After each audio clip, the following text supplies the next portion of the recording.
Good evening, everyone. There you go, this time. Third time's the charm.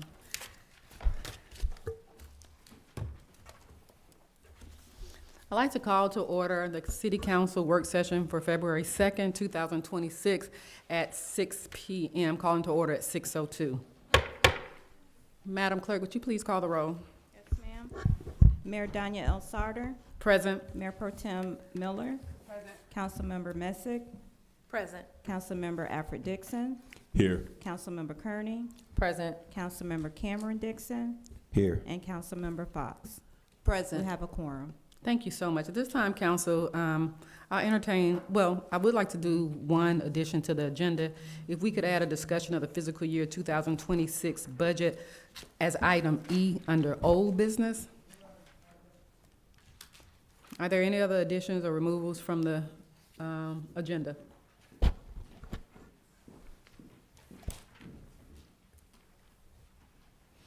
Okay, at this time, I would entertain a motion to the accept agenda with one added item, a discussion of fiscal year 26 budget as item E under old business. Motion to approve. Second. Any discussion? All in favor? Aye. Aye. Any opposed? Thank you so much. At this time, I have no mayor's presentation. There's no regular presentations. We'll go straight into public comment. David Rodenbach? Yes. Please. How are you? Can you pronounce your last name for me? It's Rodabaugh. Rodenbach. Rodabaugh, yes. Rodenbach. I ran for agriculture commissioner last election. Some of you might even have voted. Okay, that's why. I didn't win though, so unfortunately. I'm here to say thank you for what you're doing here about the cannabis legislation. Stopping criminalizing people over this plant is a huge first step in bringing about sensible cannabis legislation, which is what my organization, which is Grassroots Association, we support fully the idea of whole plant, full plant. And the reason is, when we do that, we're able to bring things like wood. This, and I just brought this as a sample, and I'd love to pass it around if you'd like to see it. But this is hemp wood. This is actually completely renewable resource that, as soon as we understand that how we're legislating cannabis is wrong, and it should be looked at as a natural resource, which is part of the reason I said I ran as ag commissioner. You get quality products like this in locally grown, homegrown businesses that are producing this renewable resource and beautiful for furniture or wood or even desks and tables and things like that. So again, I'm really here to say thank you for stopping putting people in jail over this plant, and also offer my time to come and speak or work with any one of you that would like to know more about cannabis and how it could help your economy as well as the ecology, because it even cleans soil. It does things to the soil that people don't get to use or take advantage of because they're worried about being criminalized by being called cannabis instead of hemp. So that description is criminalizing it and stopping us from many, many benefits that I hope your community is leading the charge on. And again, I'd like to offer my services time is to just come down and talk with anybody if you have more information or you'd like questions. I'd be more than happy to answer them. Thank you so much. You're very welcome. Would anyone like to see the Rodabaugh. samples or anything? No? All right. I won't get in trouble. Thank you again. Thank you. Thank you. Thank you. Corey Lowe.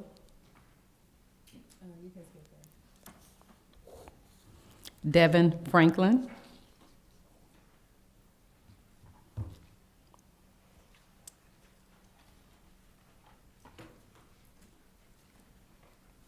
Devin, do you mind, can you give me a zip code? 30303. You state your name and your address. I didn't even. Yes, Just make my- sure when y'all come up here, be courteous. You got 3 minutes to talk and just be polite.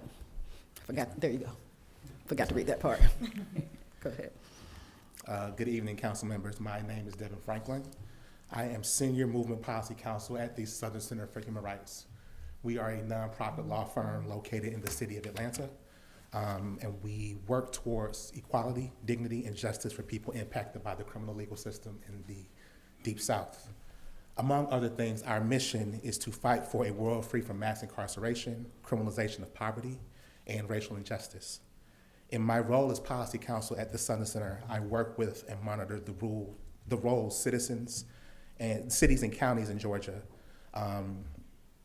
play in addressing issues that touch upon our mission. And I am here tonight to speak to and in support of amendment to the ordinance code section 46-8, that of course being the decriminalization of marijuana. In addition to my current role at Southern Center, I'm a former public defender. I worked 12 years in Fulton County. And I can tell you that I also cut my teeth here as an intern for Judge Linda Cowan in state court. And I can tell you that in my personal experiences, I have seen the harms that flow from the prosecution of marijuana. Tonight, I would like to offer 3 arguments in support of decriminalization.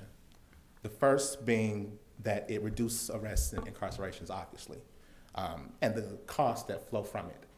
The obvious part of this is that without police having to give significant attention to the enforcement of marijuana laws, there are more significant resources that can be committed to other public safety measures within cities and counties. Additionally, decriminalization addresses the racial disparities that are present in the enforcement of marijuana arrests. Decriminalization, of course, speaks to the fact that historically Black and brown people have been arrested at significantly higher rates for marijuana possession than white persons, and that is despite similar levels of usage. Finally, I would like to speak to the collateral consequences of marijuana prosecution. Lessening criminal penalties prevents individuals from facing significant legal barriers and other barriers. Those are barriers that include housing, that includes employment, that includes educational opportunities, the inability to secure scholarships, all for marijuana possession. Even getting your license suspended and not being able to travel to work, or if you do so, risking prosecution for driving on a suspended license. None of these things, the prosecution that of marijuana presents, outweigh these other harms. And I encourage you all, and I'm encouraged to see that you all are even having a discussion about this, and I hope to see that you all pass it tonight. If I can give any further usage as it pertains to any other public safety or social justice issues, I would love to be in dialogue with you all. Thank you. Thank you. Hunter Knight.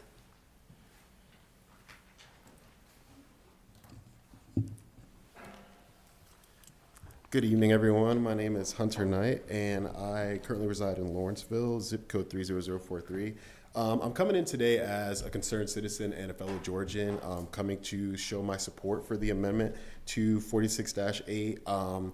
I really love what has the potential to be done here. I was very present for the type of same work we did here in Athens and other similar municipalities in the state of Georgia. And I guess I'm coming to give my little anecdote as someone who has not only been on the receiving end of these type of penalties we've seen in current state law with how we treat the plant, but also as just a concerned individual who has had other loved ones who haven't had the same privileges I have to get back up on their feet when they encounter these types of issues with cannabis possession. I personally believe that we all have a right to... I personally believe a plant shouldn't ruin your life. And while I know that there's only so much the city can do, this decision we're making here tonight is a small step in a much bigger journey that the state needs to take to really do what's right here. The person before me couldn't have said it better myself. So I'm not going to come with all the statistics at the moment. Again, I'm kind of just coming from work because I'm really just happy to be here and I want to be present for the type of decision we're making today, because it is historic. And I just want to thank you all again for taking the time to have this conversation. And please know the decision we make today will be a deciding factor for not only where the state goes, but other municipalities in the state go as well. And it makes the work activists like myself and the people speaking before and after me so much more, a lot more easier, just knowing that we know this is what Georgians need. And I'm just glad to see this legislation going in the right direction. And hopefully we all make the same great decision today. And thank you again. Thank you so much. Avira. Did I pronounce that correctly? A-V-I-R-A? It's Aviva. I have horrible handwriting. Oh, It's not your okay. fault. A-V, Same backwards and forwards. okay. P.O. Box. Can I get your zip code, please? 30031. Okay. Thanks for having me here today. I have an organization, a grassroots education organization called Georgia Hemp Economic Revival Organization. And I think, like the speakers before me would agree, it's downright un-American to lock someone out for smoking a joint at this point. We have pop icons out there, like James Dean smoking a cigarette, Bob Marley smoking a spliff. And so if we're gonna have these hypocritical messages, we have to admit we've got Pied Piper there just drawing people in to get locked up. And that is so unfair and confusing to our general public and for our public safety. In addition, we already have a legal medical cannabis program, so the officers, if they're confused about the industrial hemp products I brought in today, they're gonna be really confused about the legal hemp products and the legal medical cannabis products that many of our citizens are using. And so they can use their subjectivity to really ruin people's lives, and it really makes me sad, and I know personally many lives that have been ruined from this. And so I thank you for considering decriminalizing, because our state is very far behind, but I think we have about 18 cities now that are decriminalized, so I'm very hopeful that if we all follow suit, then we will protect Americans and our tourists, because I think we're maybe one of 10 states left that haven't decriminalized. Thank you for your time. Thank you. Yolanda Bennett. Okay. Chris, I'm gonna let her come in for a second. Chris, can you spell your last name for me? Q-U-I-D-O-R-T. Q-U-I-D-R-T. D-O-R-T. Thanks, Chris. Zip code 30274. Okay. There we go. So I'm a patient of the oil program, but you know, so what the cannabis whole plant does is it allows me to stay out of pain, pain chronically, but also it's helped me. So I used to be addicted to all kinds of like Xanax and all. I've been able to use it as harm reduction also in recovery, because in other states have actually used it, and it's helped with opiate addiction and all that. So on that form, like we have RSO in our program, but it's like a 5%. So I got like non-cancerous tumors, and I've been able to use the plant to actually shrink tumors. But 5% is not going to shrink it. So the higher percentage of the whole plant or whatever is I'm able to use the RSO and shrink tumors. So with it being decriminalized, that makes it a lot easier. It's still not access like it should be, but I've also been in trouble in the past, and it's really frustrating to be able to, I know that I've been able to use it in harm reduction, and there's other harm reduction that has actually been worse for people, like methadone and Suboxone is actually worse when the cannabis is actually in the oil form can be used to get people off the heroin and all that stuff. So that's my percent. Thank you, Chris. Sharita, is that Cherry? Okay. Hello. My name is Sharita Cherry, and I have a business in Jonesboro. I have the beauty school. We've been here for 3 years, and we just secured a location at West Fayetteville, but our address is 8712. The challenge that I'm facing is that in order to have my business license in Jonesboro, Secretary of State says I must have a sign. But in order to get the school license to open, Secretary of State in Georgia says I have to have the sign outside. In order to get a business license in Jonesboro, I cannot have the sign outside. So what's happened is I'm not passing my inspection because my sign is not outside. Then he fined me because I get funding. So I get funding from the VA and Workforce Georgia. They have to have the sign. So we were like, okay, we can put the sign up, put the tape around and take the sign back down. We were kind of facing that. So Friday, the inspector came out. He's been coming out like every day. But Friday he came out, you gotta have a sign. I'm like, but we're trying to get our inspection, so we're not passing. So I'm facing, I can't get a license from you all in Jonesboro, and I can't get a license from the Secretary of State, Brad Raffensperger's in Macon. What happened with the first location down there, I knew people up there, but they've all since retired. So they were like, go take a picture of your sign, send it into us and we'll go on and pass it so you can get your business license. Then we will come back out. But that time has expired. So now, I was up there today, like, okay, so what am I supposed to do? What is your business address? It's 8712 What street? Terra Boulevard. Okay, I'm sorry.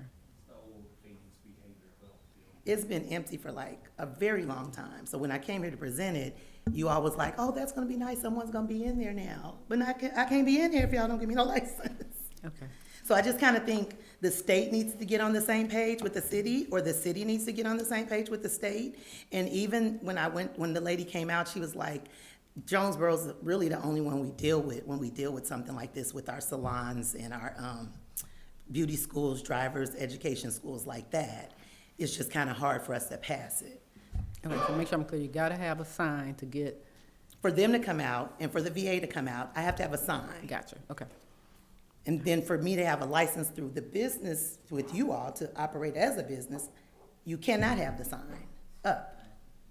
Okay.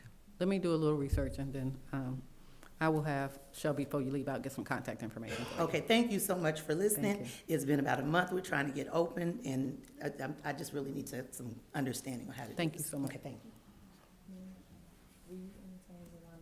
Yeah, I'm gonna come back down. Marion Mitchell.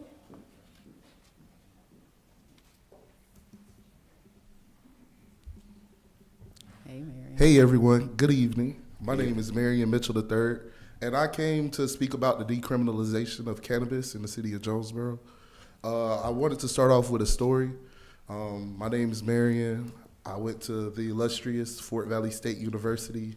I have been able to attend the University of Mizzou, and I feel like I'm a good role model to all my little cousins. I'm a good role model to all my other family members who's out there trying to get it. And when I was at the University of Mizzou, I was struggling with school. I was like, maybe this is what I want to do. Maybe I want to go pursue this degree. And while I was up there, they legalized cannabis. And when they legalized cannabis, I was like, let's just try something new. Let's go out on a whim. And I got a job at a dispensary. And at the dispensary, I was working with not just people coming in trying to get high. I was working with people who are patients, people who are in pain every day.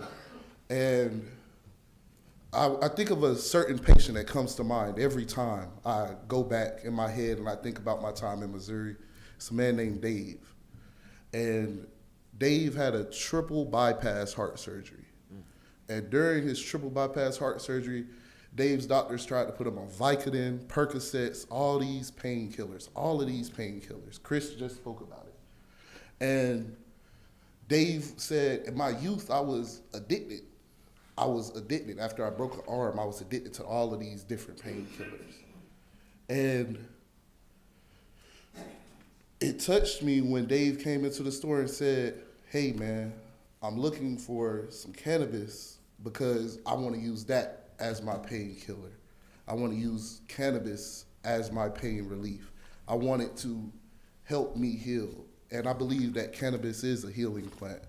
I don't believe people should be going to jail for cannabis. Half the country is legal in cannabis. And I'm not coming up here saying, hey, we need to legalize, but we do need to at least decriminalize cannabis because it ruins people's lives, and that's telling me that people like Dave are criminals, and he's not. Dave is just a man who was hurting after he had to go to surgery, and they opened up and cut open his chest. But that's all I had to say, y'all. Y'all have a blessed one. Representative Eric Bell. There was a remark session for you, but if you would like to do public comment as well, love it. Okay. Greetings, Madam Mayor, Jonesboro City Council. Congratulations to all the new members for your victory and all the old members that continue the work that you do for the great city of Jonesboro. I'm here to support of the decriminalization of marijuana, cannabis, hemp, whatever you may call the leaf. I'm lucky. As a youth, I actually got pulled over with marijuana when it was a felony, and a plane had crashed. I kid you not, a plane had crashed in Henry County at one of their smaller airports, and the cop said it's your lucky day. At that point, I could have lost my scholarship to Morehouse College. I was a straight A student. I was part of the Elite Scholar program before the Elite Scholars had a school. And my future would look totally different had I been penalized for that. And I come to say that because there's a lot more little girls and little boys that probably have straight A's and look just like me and act just like me. But they'll be penalized and their futures will be in jeopardy if we don't act now. As the young man stated before, across the nation, decriminalization is going. Legalization is going. And in the state of Colorado, there was the only state that didn't have a recession during the Great Recession because the revenue they received from marijuana and cannabis sales. So without getting long, I humbly ask that Madam Mayor and the council favorably move this piece of legislation for those who are looking for harm reduction, safe access, and just a better pursuit of life. Thank you, and I yield the podium. Thank you so much. Yolanda Bennett.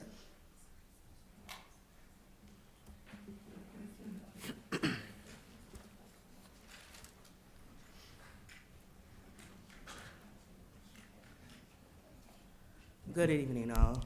My name is Yolanda Bennett with the Georgia Medical Cannabis Society.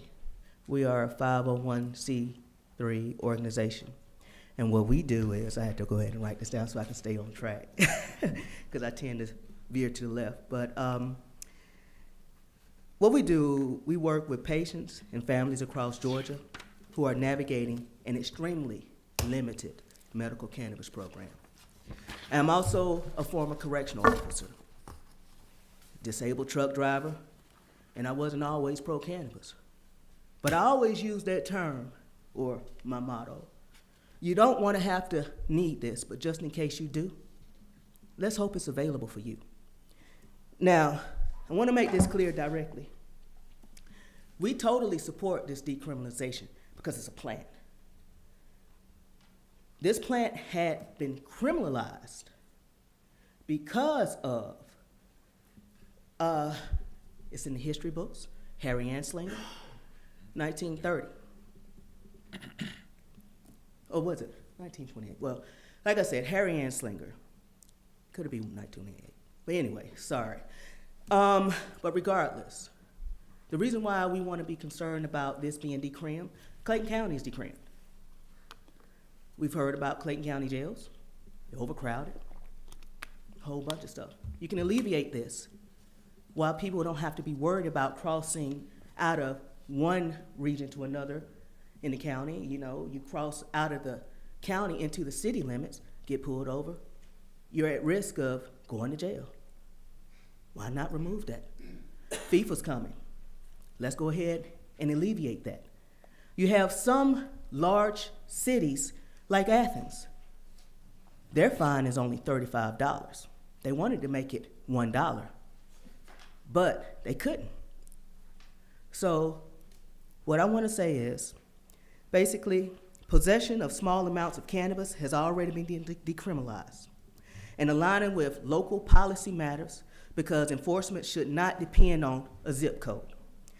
Each year, hundreds of thousands of people nationwide are arrested for simple possession, even though these cases are overwhelmingly nonviolent. In jurisdictions that eliminate jail time to low-level possession, arrests decline, court dockets shrink, and police resources are freed up for serious crime. That also matters. Clayton counties, well, I'll skip down to this part right here, okay. From public health perspective, cannabis is widely recognized as a harm reduction tool. Harm reduction is about reducing negative outcomes, not encouraging them. Cannabis has been used for healing for thousands of years. Time.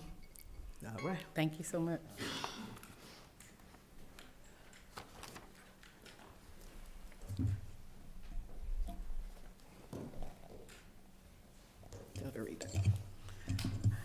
All right, this time we'll go into old business. Madam Clerk, would you like to call the first item?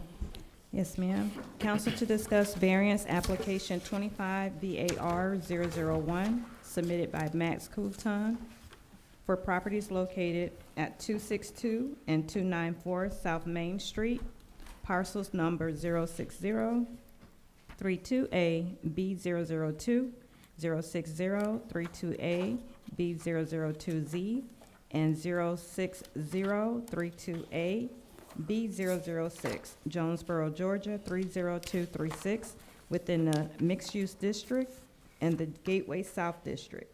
The properties consist of 29.14 plus or minus acres. The request seek relief from the Gateway South District's exterior architectural design and material standards specifically related to porches and balconies. Good evening, Mayor and Council. The item before you is for relief from the porches and balconies requirement as required by our Gateway Overlay District. Staff recommends denial of the applicant's request as submitted. However, staff does recommend approval of a modified approach, which is indicated in the agenda packets as proposed. Does this one have to have another hearing? Yes. It will have to have another hearing.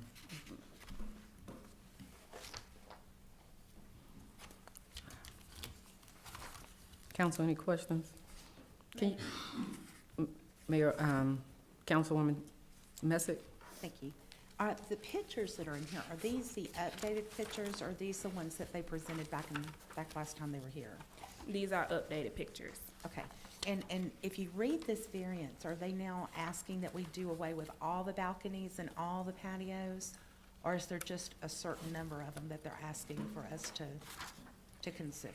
Yes, it's a certain number that they're asking to consider. So their original request was to eliminate them completely, but they've since revised the plan to where they have them throughout the development.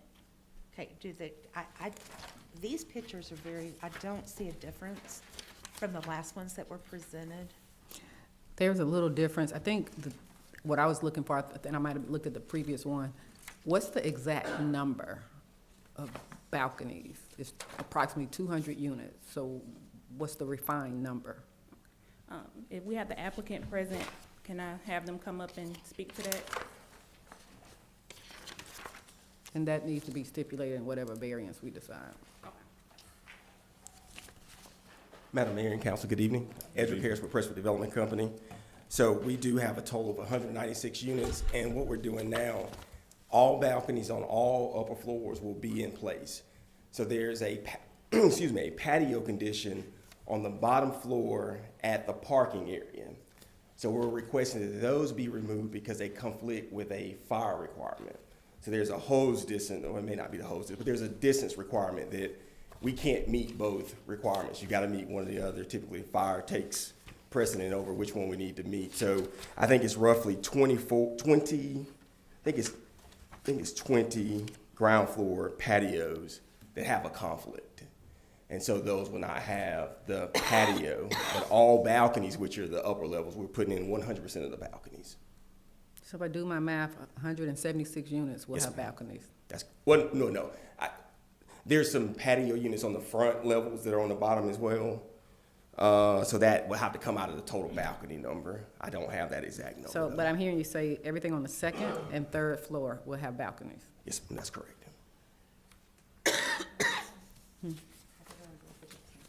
That's what I'm wondering. So that is the change from previous time where we were requesting, I think it was roughly 50% balconies.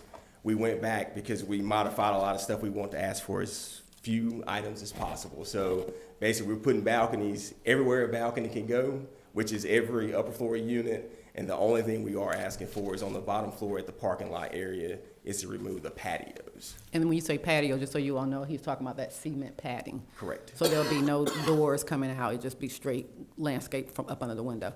It'll be landscape there. I think there may be a I see the door picture there. there. Let me double check to make sure I speak correctly on that bottom floor. There are some doors on that bottom floor. Yeah. Ms. Kuta, I would just ask that the exact numbers be spelled out in your condition for approval. Not a percentage, but the exact numbers. And we understand that balcony does only exist on a second or third floor. Right. Council, any other questions? Are y'all okay with that? Just clarification before next week on that? I got it. I have a question. Councilwoman Fox. What I would like to know is, what are you doing in substitution for the residents that will not have balconies? Are you adding green space for them? How are they going to proceed? Right, so there's extensive green space, different common areas that we will have. I think from our last meetings last year, we're adding in a wellness area as well. So we'll be amenity rich within the community. But as far as those units, they would ultimately use more of the community space areas where we have picnic areas and grills and things like that. And I do want to add also, Councilwoman Fox, there are people that prefer a bottom level without access for safety, like seniors and things like that. So I think the numbers are okay, but and those units on the first run, 1, 2, and 3 as well. That is correct. Okay. And there are no doors. Let me double check on the no doors. I think there are some. That's what I was confused exit, at. and I think that's a requirement for What I mean safety by for doors exit. from a person's house. I think there are. But So if there's a door coming from their house, I don't want them to open the door and they go straight to grass. That's what I was asking. We don't have a sidewalk. It wouldn't just go straight to grass. There would be a sidewalk condition. So you So would go there is out. door, okay. So those are, Yes, we ma'am. need specific numbers. By yes, now, ma'am. we should be able to say there Sure. are X amount of units on the bottom floors, how many will have door access, and I want to understand, so your door access will just have a sidewalk that walks them down. Yes, ma'am. Well, I'll put together a chart for the next meeting and get it prior to the next meeting. We'll If we have that get it chart. by with all the Wednesday, that'll be numbers. great. We'll do. Yes, ma'am. Mayor, is there a list of amenities as well that has been added? Because I didn't see that. We weren't So- part of the original conversation. So I think we can go back and pull that for them. Okay. I can do that. I think it's a computer lab, it's a common area, a wellness center, And then we have community gardens. community garden, and then the playground. Yes, that's correct. But we'll double check, I think that's all right. Councilman D. Dixon? Yes. A. Dixon. Hey, Dixon, right, Hey, right. Dixon, go ahead, take the lead. Thank you all, thank you staff for the detailed report and analysis, and thank you all for coming back and making sure that our residents had a place for peace, Yes, sir. Thank you. right? As you speak about the bottom floor, us having to eliminate those balconies or those patios, as Councilwoman Fox stated, what are we replacing that with? So even if they don't have those balconies or those patios, would they be extended office space? Would they still be able to utilize that space as their neighbor upstairs has? Well, basically, the way they'll come out is they'll come out, and we're still working on grades and elevations, but it will essentially be either a step or a flat entry out with a sidewalk to the parking area in that condition, because part of it, I think, there may be a diagram in your package that shows with a fire truck, and it shows the distance. So once that space gets brought in, the reality is if we didn't have to have that space, you'd have the patio. So essentially, the trade-off is that we do have a lot of common spaces there at the community that will be jointly used. Those bottom floor units, I'm pretty sure it's 20, but we'll make sure we have those exact numbers in a chart. Unfortunately, that specific number of units won't have, I guess, a patio. Gotcha. And it doesn't affect the square footage of if that's what you're asking. It doesn't impact the square footage of the internal square footage of the unit. If you all look on page, there's a really good diagram if you want to compare it. This isn't numbered for some reason, but it's right after the conceptual rendering. You'll see the section diagrams. You keep your finger on that as other ones come up. I think this is a good reference for some of the other variances. So, Mr. Kuta, you'll get specific numbers, and if it is approval, we would ask that it's considered based on exact numbers. And that the record reflects that. All right, Madam Clerk, next one, please. Next item, B, 25 VAR 003, council to discuss variance application 25 VAR 003 submitted by Max Coupton for properties located at 262 and 294 South Main Street, parcel number 06032A, B002, 06032A, B002Z, and 06032A, B006, Jonesboro, Georgia 30236, within the mixed-use district and the Gateway South District. The properties consist of 29.14 plus or minus acres. The request seeks relief from the Gateway South District's exterior architectural design and material standards specifically related to sidewalks. Good evening, Mayor and Council. The item before you, so the original request from the applicant was to reduce the 2-foot sidewalks from 2 feet to 0, but they have since provided a revised site plan. And with that, staff is recommending approval with the conditions listed in the packet. Thank you so much. Next. Next, Any questions? I'm sorry. All right, letter C, council to discuss. No, I'm sorry. Oh. Mayor Pro Tem. So these are for, there was a conditional or variance requested, I believe, for all of the sidewalks and then for like 2 particular sides of the project. Is this the 2 particular sides of the project or all the sidewalk space? All of the sidewalks. So that particular one was those 2 pinch points. The applicant has withdrawn that particular variance request for the 2 pinch points. And can you elaborate a little bit more on the If you go look at the picture. I see the picture, but before, I guess I thought the picture was what they were asking for, so what's the difference now? So this is actually still related to the fire area where you're reducing the space down. So you essentially have, instead of a sidewalk that runs, I guess it would be alongside horizontally with the building, you just have the vertical strips back out to the parking lot because of the space requirement. There's not enough space along the inside of the buildings by the parking lot to wrap that sidewalk around. But we still have the sidewalks throughout we're not removing every sidewalk on the property. It's just in that area where we have the fire access piece. That's the pinch point. No, the pinch points, we were able to resolve those with the added land. So this is just in the area where there's the fire width requirement. If you go back to that same diagram, there's I guess it's. Approximately how many square feet, how many linear feet long are those areas impacted? It is, I can get you the linear feet. That may be something I could get for you.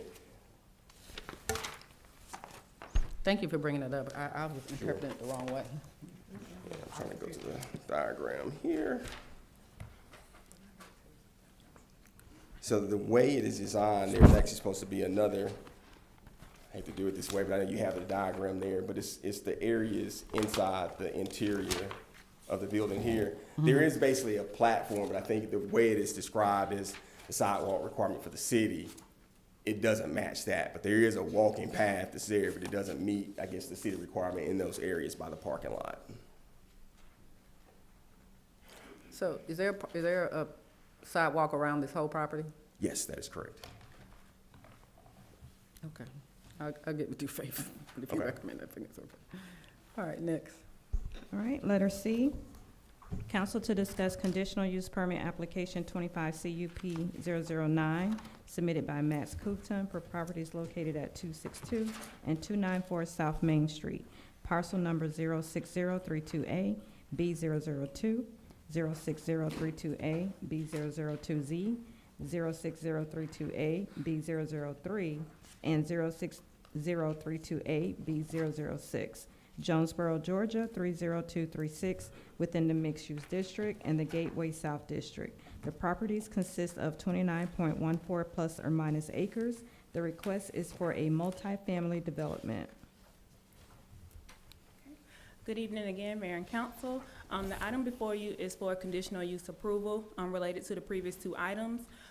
So when this item was originally presented before Mayor and Council, I believe back in 2024, it didn't include 2 additional parcels. But since the applicant has reworked their site, they now have to include those 2 parcels in order to be a part of this project. So with that, staff is recommending approval. Thank you. And again, all 3 of these items require a hearing next week. Okay, perfect. Next, please. Next, item D, council to consider approval and adoption of a comprehensive nuisance abatement ordinance and repeal of existing nuisance and unsafe building provisions currently codified at Chapter 36, Article 3, nuisance, Section 36 through 81, through 36 81-120 in their entirety, and Chapter 6, Article 4, unsafe and dilapidated buildings, Section 16 through 71 through 16 through 91. Yeah, Attorney Wiley, would you like to discuss? Well, I can stab. I can try. I think you might do better. So I'll just give an overview. Council, we did a training last year with Attorney Wiley to go over this nuisance and abatement. Our goal is to align it with current state legislation. So we had a call and number of trainings as well as meetings. So what we have before you is a drafted ordinance. Before you, I didn't have any questions via email, but we would ask that this doesn't require a hearing, so it could go on to the consent agenda. Along with this, after the ordinance, there's a SOP that has been developed so that we can follow all policies and procedures related to the ordinance. And again, this ordinance lines up with the current nuisance and abatement state legislations, which ours was pretty outdated. Any questions for the attorney regarding this? If not, can it go to the consent agenda? Yeah. All right, thank you so much. Staff is excited to hear that. New business A, council. E. Oh, E, that's right. Sorry about that. Council to discuss FY26 proposed budget. Council, we have taken into consideration everything that we've said over the last few months, and so I would really like to approve our fiscal year 2026 annual budget as provided. Is there a motion to approve? We can approve it today, can't we? We got to have another hearing? We can approve today, can't we? Madam Mayor, you may not approve on the same day you hold. That's right, It gotta be has to be next week. 7 days Okay. in between, and so that would take us to what date? That's right, I forgot when we changed the dates. Yeah, it'll be the next council meeting. Okay. Not next week, though. The 9th. The 9th. The 9th, next Monday.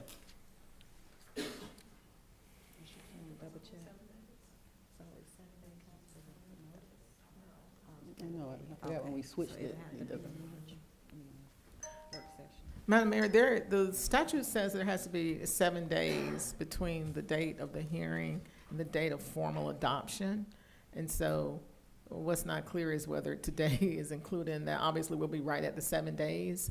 And so I'm going to double check that. If not, Mayor and Council, this will have to go on the March approval. Or we can have a special call meeting. Or we can have a special We gotta call get this meeting done. on the 8th or 9th day. So to just Perfect. approve it. Yes. But you'll clarify that. I'll for us. clarify whether or not we can include today in that 7 days.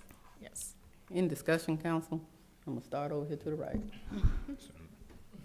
Councilman A. Dixon. Yes, thank you all, thank you staff, for putting JYCG, that was one of my biggest concerns. I know JYCG asked for $15,000 to carry out their initiatives for the year. I see that it did go from $4,000 to $12,000, which I'm super appreciative of. In light of the recent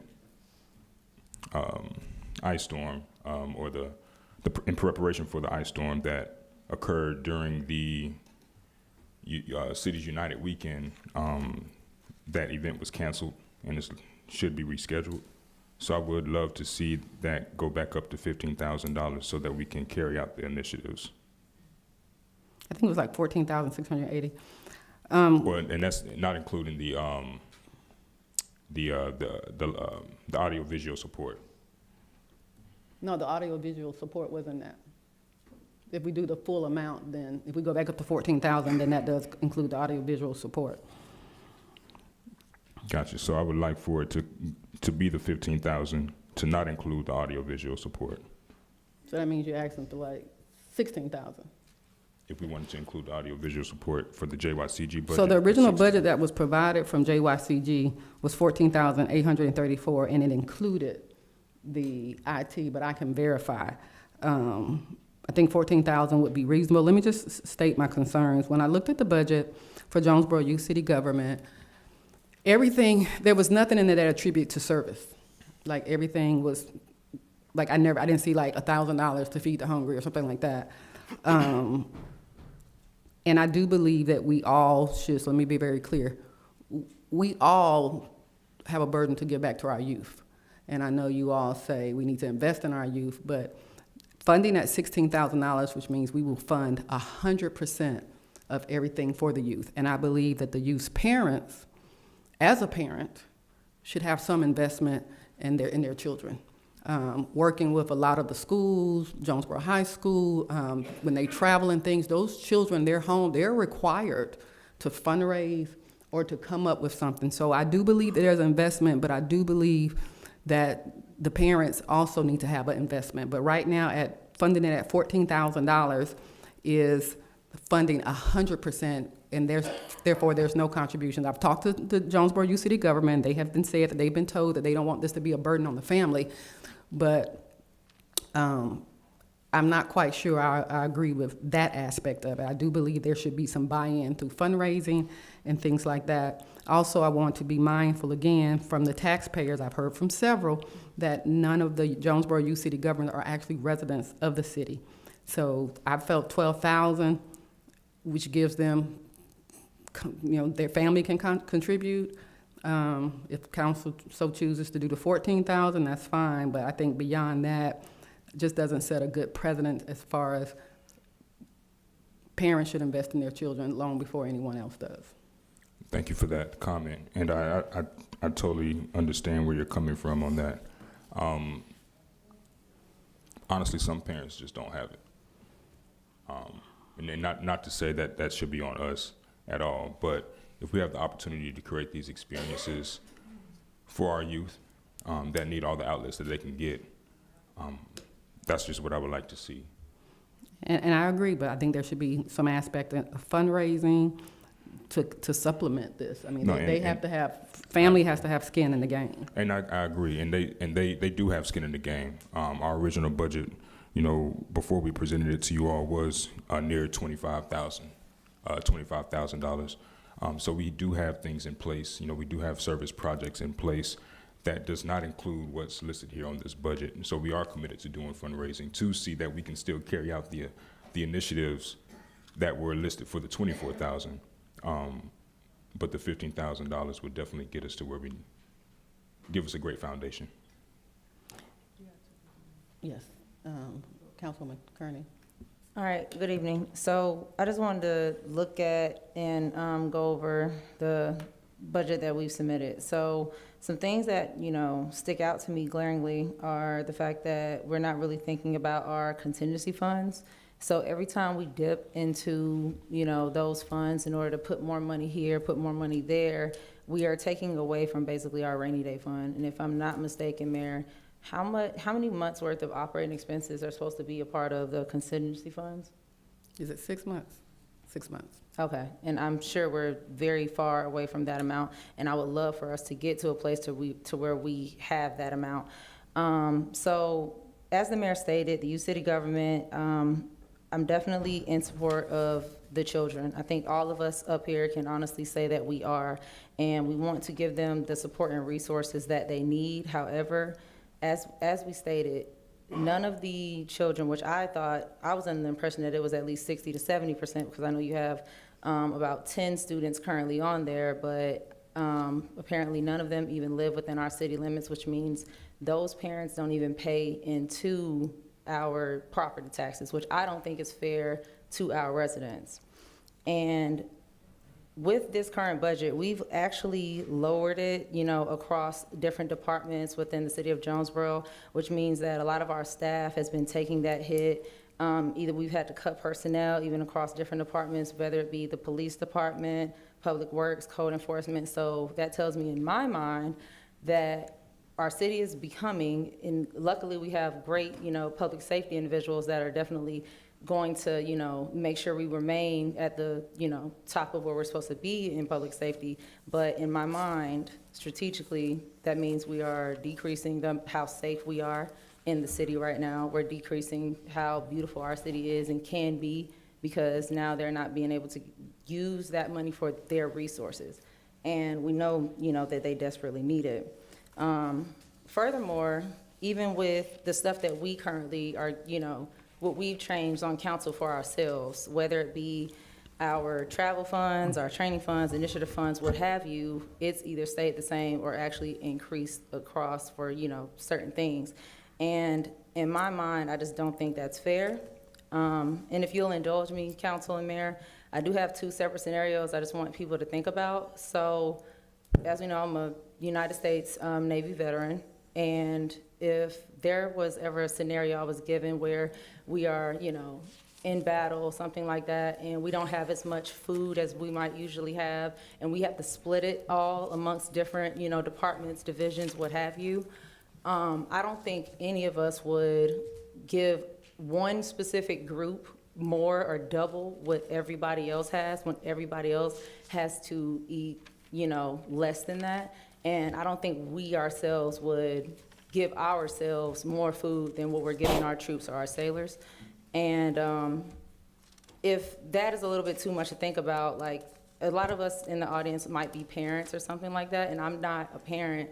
However, if your children if you were in a tight bind and you had to feed, like you had to manage, what that looked like, I think you would try to split it up equally, and if not, you would probably give more of your food to your children, is how I would think about it. And I don't know why we're not thinking about it in that way when it comes to the budget. And I understand, like, we're in a tight bind because of, current mill rate and stuff like that. However, there are some individuals who went against the advice of our financial advisors, which is why we are currently in this position as well.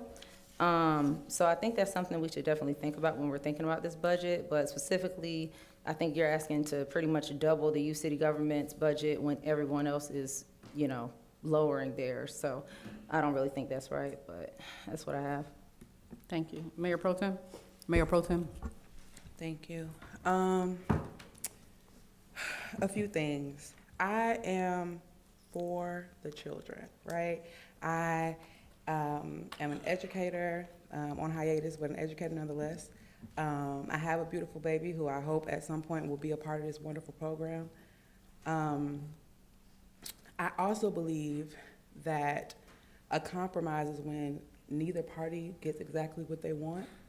And I think going from 4,000 to 8,000 to 12 or 14,000, because I need a little bit of clarity about what's going on with those that last $2,000. But even if it's just to 12,000, I think that is a good compromise where, again, both party budged, but neither party is getting exactly what they want. And I think as far as teaching the children, teaching them the art of compromise is something that they need to be able to learn and digest when they're working or attempting to work or simulate what governing is. I think having to think critically in order to solve those type of problems is something that will benefit them in this journey on the JYCG. I think that Councilman Dixon, your job is to advocate for them, to show them what it looks like when a council person fights for what they want, or fights for what they believe in, and also how to, I don't want to say lick your wounds, but be able to say, hey, look, we got something. It might not be everything, but we got something. I think those are beneficial lessons for them. And I think one thing that's really swaying me or having me take this stance, which most people probably wouldn't think I would take, is after our last meeting, staff members called me, and I'm never a person to divulge names, but staff members called me and were like, I love the kids. And they don't take anything from the kids, but they felt slighted. Y'all, now I'm glad that we have the 4% raise in, but these are members who were going to getting advanced degrees and certifications, and they're like, y'all, there's nothing in there to, for us. She's like, I was gonna leave, but I thought when y'all did this new budget that those considerations would be in place, and so I stayed, and now I'm reconsidering that. And that's something that has been echoed, and I don't want us to make the same mistakes as last council, where there were individuals who either left the city of Jonesboro and or didn't want to come to the city of Jonesboro because of how they felt the council spent money or what they felt the council focused on or didn't focus on. And so I think coming to an agreement where, yes, we are giving more to the children, substantially more, as we should, but we should also make sure that we see what that message, how that message comes across to our staff if we're not being equitable in the same manner with them.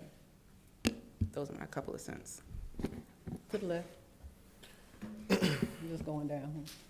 Thank you Councilman all for. Dixon. Hello? Oh, Yeah. okay. I just want to say thank you all for expressing how you all felt. I do want to say that I do believe that these experiences for our youth are extremely important.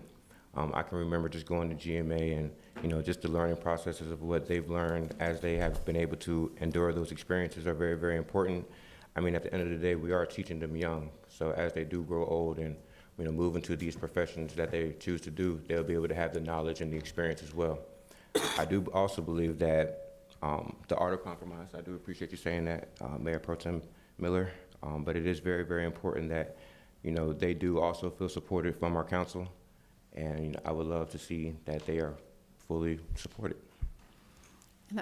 Before I go down, I wanted to be clear too that the children should understand that $12,000 does not mean that they're not supported. And I hear that a lot in the social media. I hear it out there, like, we don't support the kids. Going from $4,000 to $12,000 is not an indicator that we do not support the kids, and I don't think it's fair to any of the elected officials when we have this dialogue that the children take away that they're not supported. And there's some other numbers that I can show why I end up having, when I went up to $12,000, I actually made some adjustments. To Mayor Pro Tem's point, right now, I think there are 9 members of Jonesboro Youth City Government. Am I correct? Yeah, so that means that we're allocating $1,200 per child. My staff doesn't get that for what they need. They have, I think it was ended up being like $110 for uniforms or attire or something. Our staff is required to wear a city shirt on Fridays if they're going to wear blue jeans. So that means every Friday, if they want to wear blue jeans, they need to have a city shirt on. They don't have that much money to buy the shirts. And if you were to poll any staff member, they would love some new short shirts. So I just want us to keep in mind, for me, there are several circles going on here. The pillars of our community, we will all agree, are your seniors and your youth, and then everybody in between. And so I do believe it's time for us to start investing our senior programming. And so if we're going to allocate $12,000 to the youth, then there needs to be, I didn't say split it, because that's what I hear all the time. Whenever we have a senior event, we sell out. If you look at our concert series, the vast majority of the people that come there are our seniors. We also have an increase in veteran population. I get calls all the time about what do we have for veterans, what services do we have for veterans, what things do we have for veterans. So when you will see an increase in some other areas, it's so that we can accommodate those other populations as well. So I just wanted to add that again, because I don't want to be taken away, and I want the children, I would ask that you all support us in that, so the children aren't taking away this myth that we don't support the children because we don't give the children exactly what they ask for. It's a greater level of support when you don't give them everything they ask for. All right. Mayor Pro Tem, did you have anything?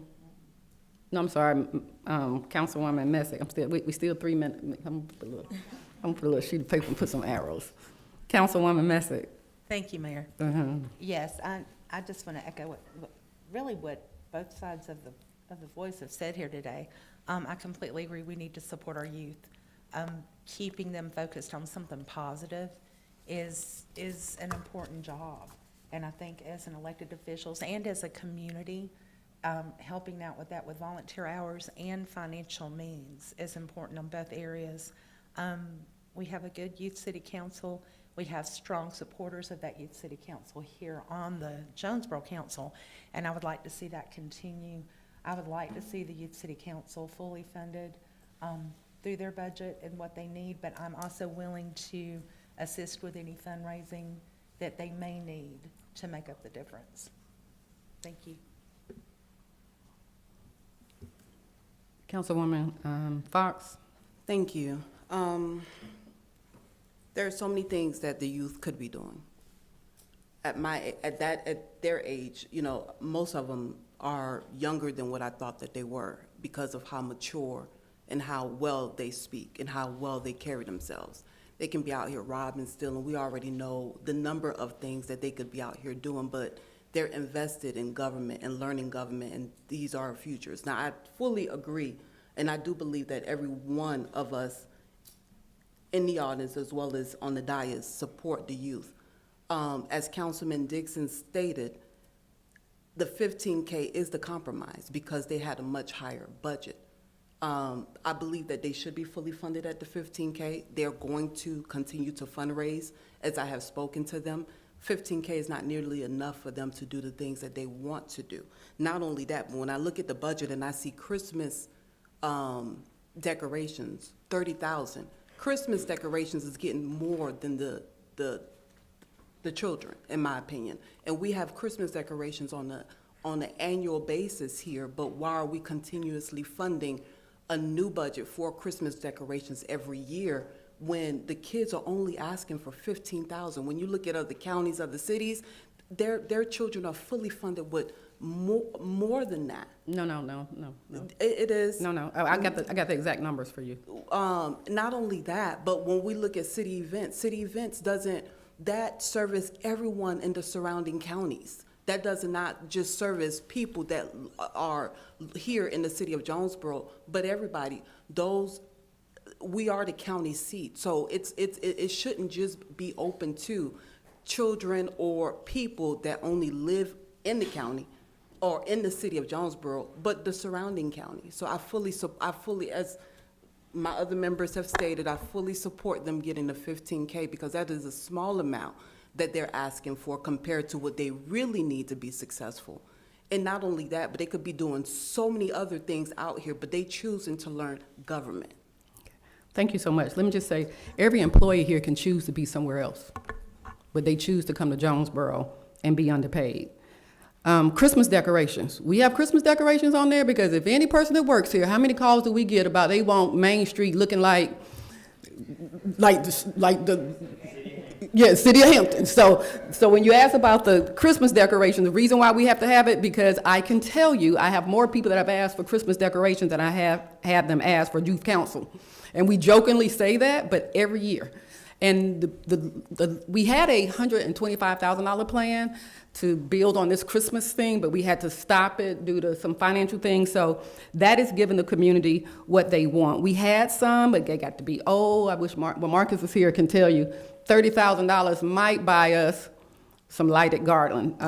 So I just want to address the Christmas decorations, why $30,000 in that, because Christmas decorations are in popular demand. I don't care if we light up City Hall like the North Pole. If Main Street don't have some lights, it's gonna be a problem. So next year, y'all, it's gonna look like the North Pole all around.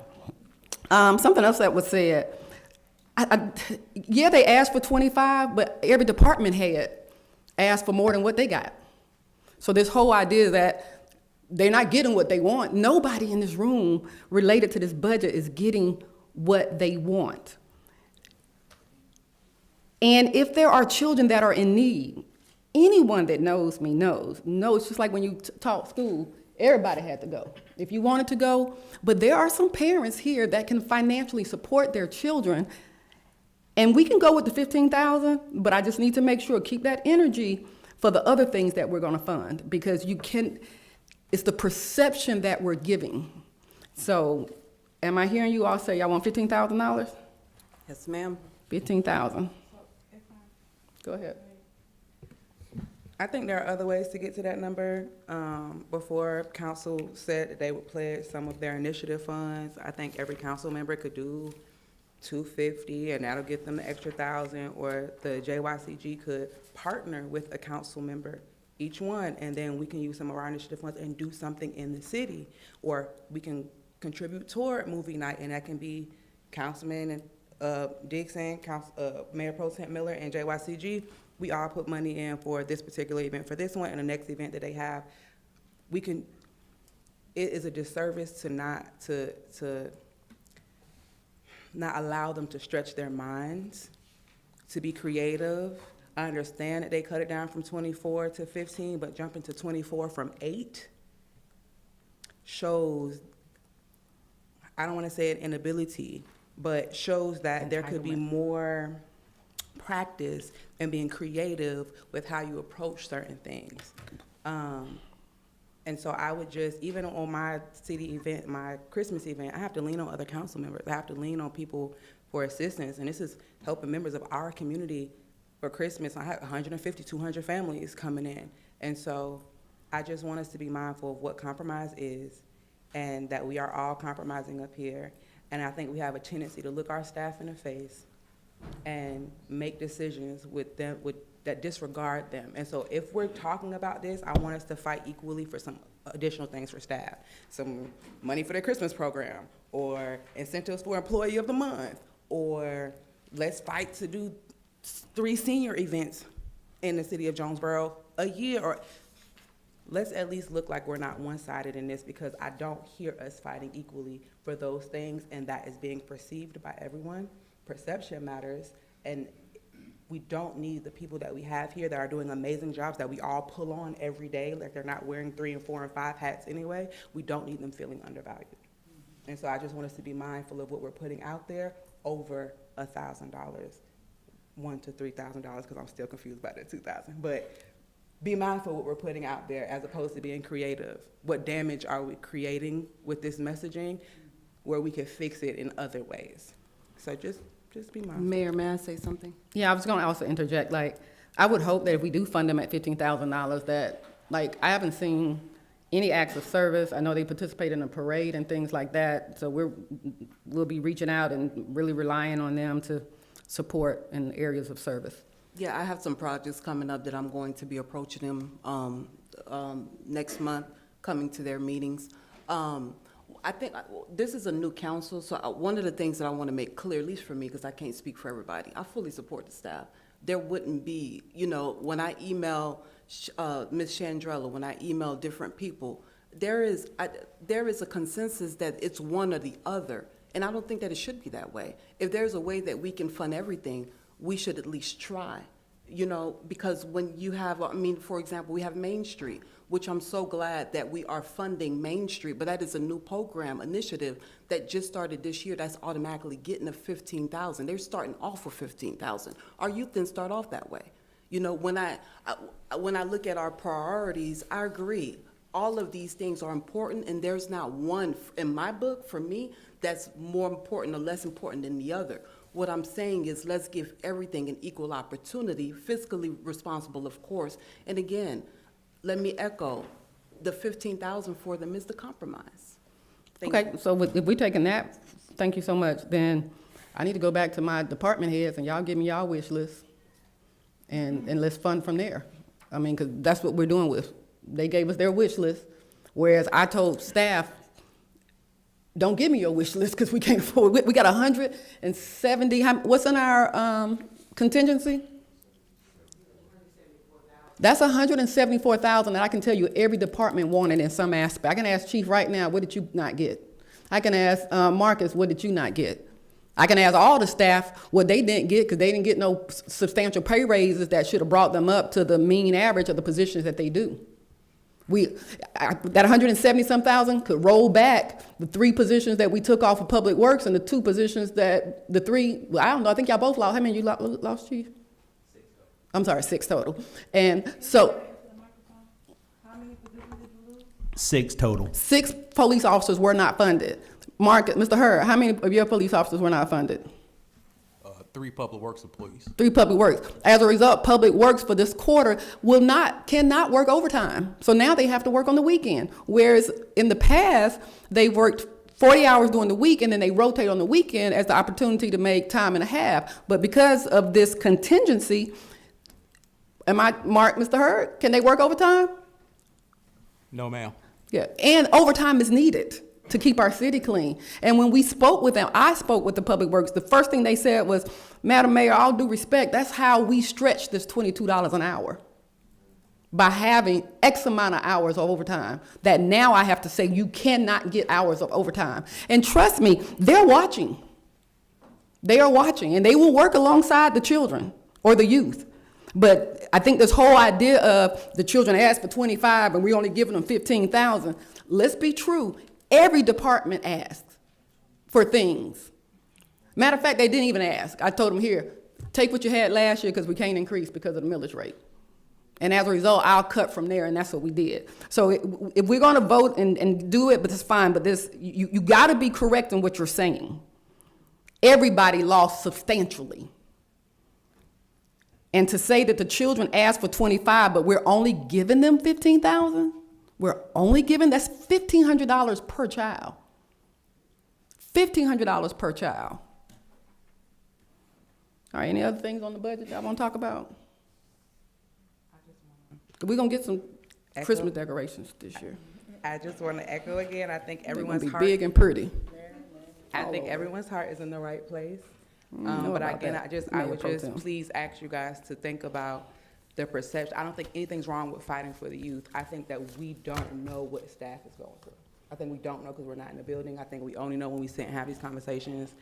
And so, again, I just implore you all to please just think about what we're giving. I remember hearing police officers saying they didn't want to come to the city of Jonesboro because the way our previous council as a whole just dealt with the budget for public safety.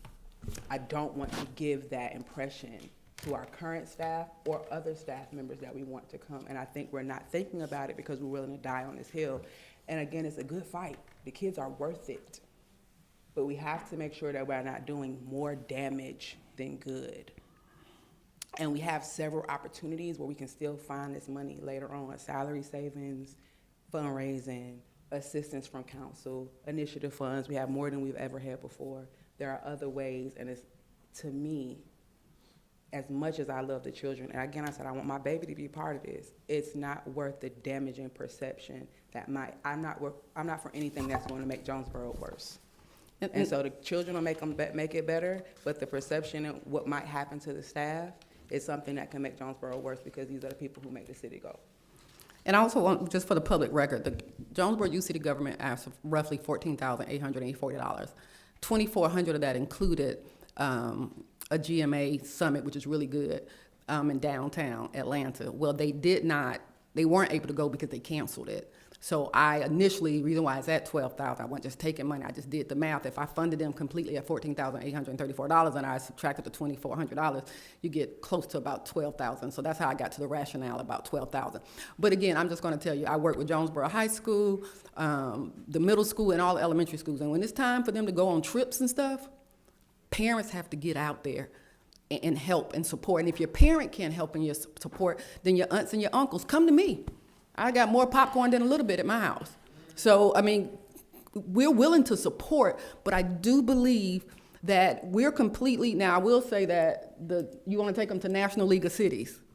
National League of Cities is the national league for cities all across the country. I've been 3 years, Ms. Akuta went, and they do take youth forums, youth groups go. And I'm okay with them going, but I'm not okay that every child assumes going to a place like that out of state with an investment should be a privilege. And I think it's something that should be earned. You know now that in November you want to go to National League of Cities. So right now this funds all of their registrations. So we still have some way to get them, we still got to get them transportation, we still got to get them that. But I just want to see, I'm going to have to say it. Anybody that has been around children, there is this sense of entitlement. And I don't want to contribute to it. And so I'll leave it at that. Not that I don't care about the children, not that I don't want them at National League of Cities, but I want them to be invested. And again, when I looked at the budget, nothing said we're going to spend $500 to feed the hungry. We're going to spend $200 to clean the streets. Everything was for them, for them, for them. All right, so we don't have to beat this dead horse over and over again. We got $15,000 in the budget. Was there anything else? Can we keep the Christmas decoration? Can we keep? Okay. Anything else? If that's, all right, we're good. All right, any other, because I'm gonna get Miss Karen to solidify this. This can go to the consent agenda whenever we have a meeting. Because I want to change that. Yes. Madam Mayor, I think City Clerk and I have confirmed we will have to have a special call meeting. Okay. Not earlier than the 10th? Yes. Or the 12th? The 10th. The 10th of February. Not earlier than, so can we have it on the 10th? Yes. Okay. So council, before we leave, let's confirm that we'll have a special call meeting on the 10th. It should be really quick because this is the budget that we're going to approve. I have a question. Yes. About the budget. But based on the conversation we just had, and we said that we're gonna start advocating for staff and stuff, we all just heard the Public Works can't do overtime. So what needs to happen? What can be put back? How much does contingency need to be in order for them to be able to have overtime? Let me go back to that budget line. And we had suspended it for first quarter, just so we could see where the budget was gonna go. Public Works overtime. It would probably need to be during the springtime, like I said, 15,000 now, which went up from last year because we always spend overtime. We always go over on overtime. So it would probably need to be, I don't know, what did you say, Marcus? I can't recall because I'm not looking at it right now. Currently. Okay, I think it's 15,000 is what's in the budget for this year overtime. Last year was 6,000. In 2024, our unaudited amount was 25,000. And I know last year we did a whole lot. Because I remember, if I'm not mistaken, especially once it gets warmer, the cemetery itself takes It takes one full week.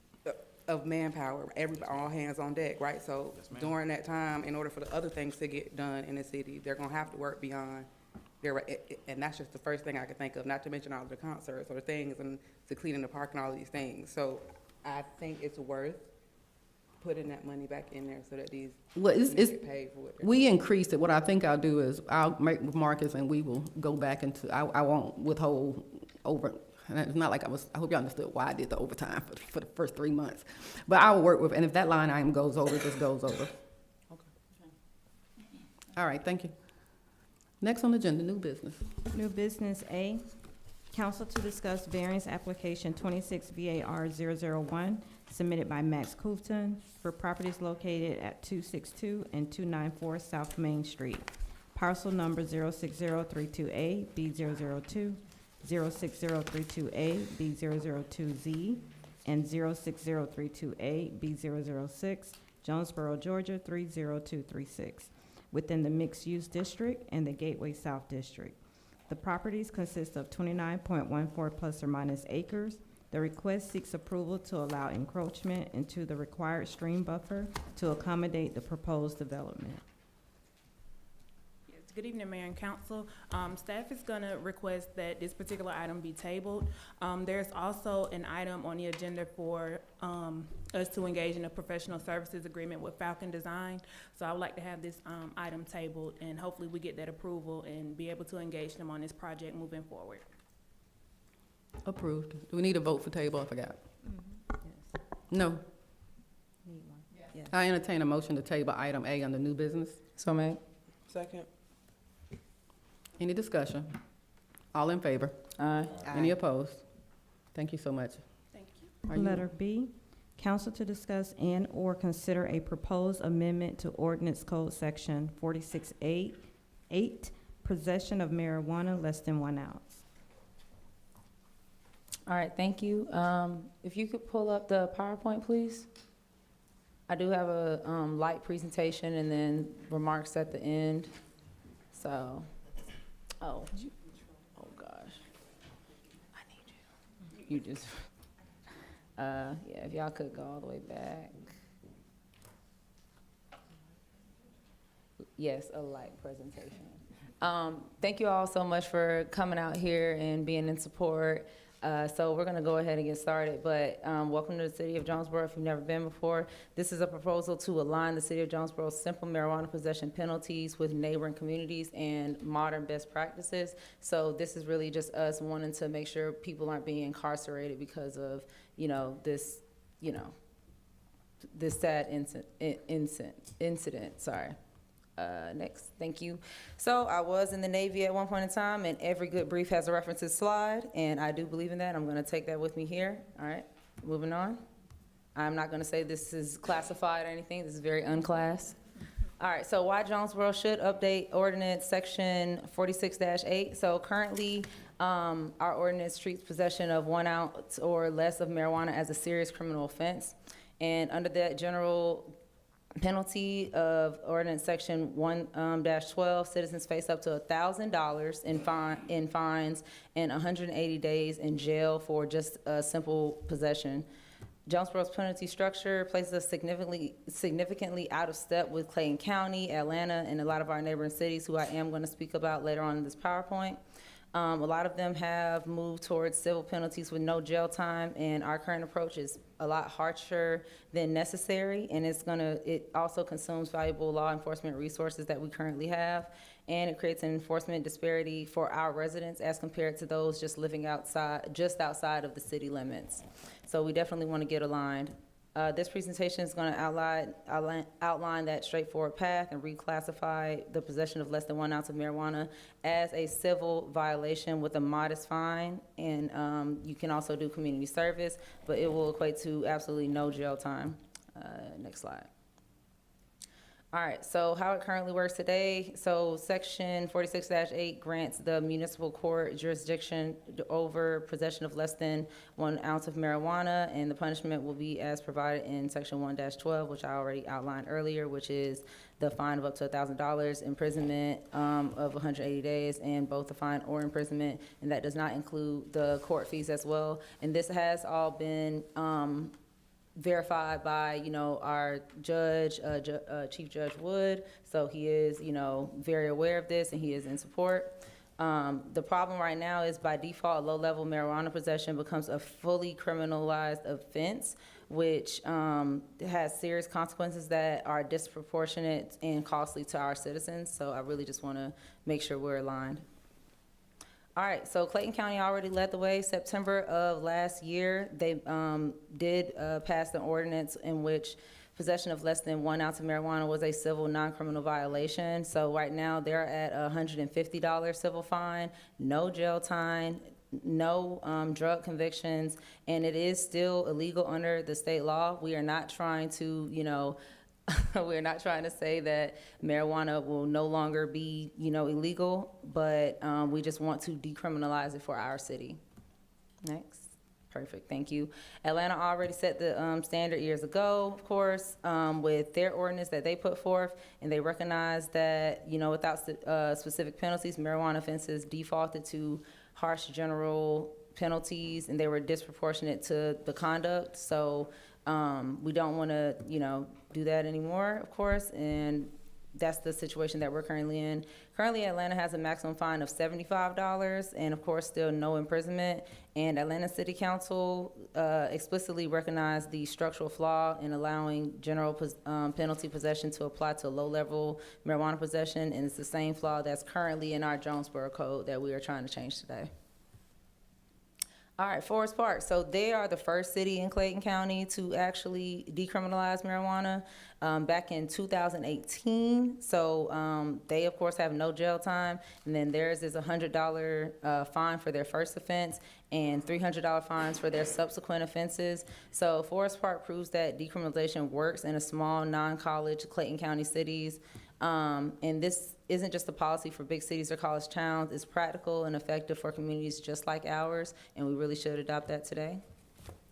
I wanted to put up 2 cities as well that are also in Georgia, but there might be different sizes or the same approach or even close in comparable size to us, specifically East Point. So they decriminalized December of 2023, and they're geographically close to us. As it pertains to Metro Atlanta. So they have a $75 citation or community service. And Camilla is, they decriminalized in April of 2023. They have a $35 fine or community service, and their population is more closely comparable to ours.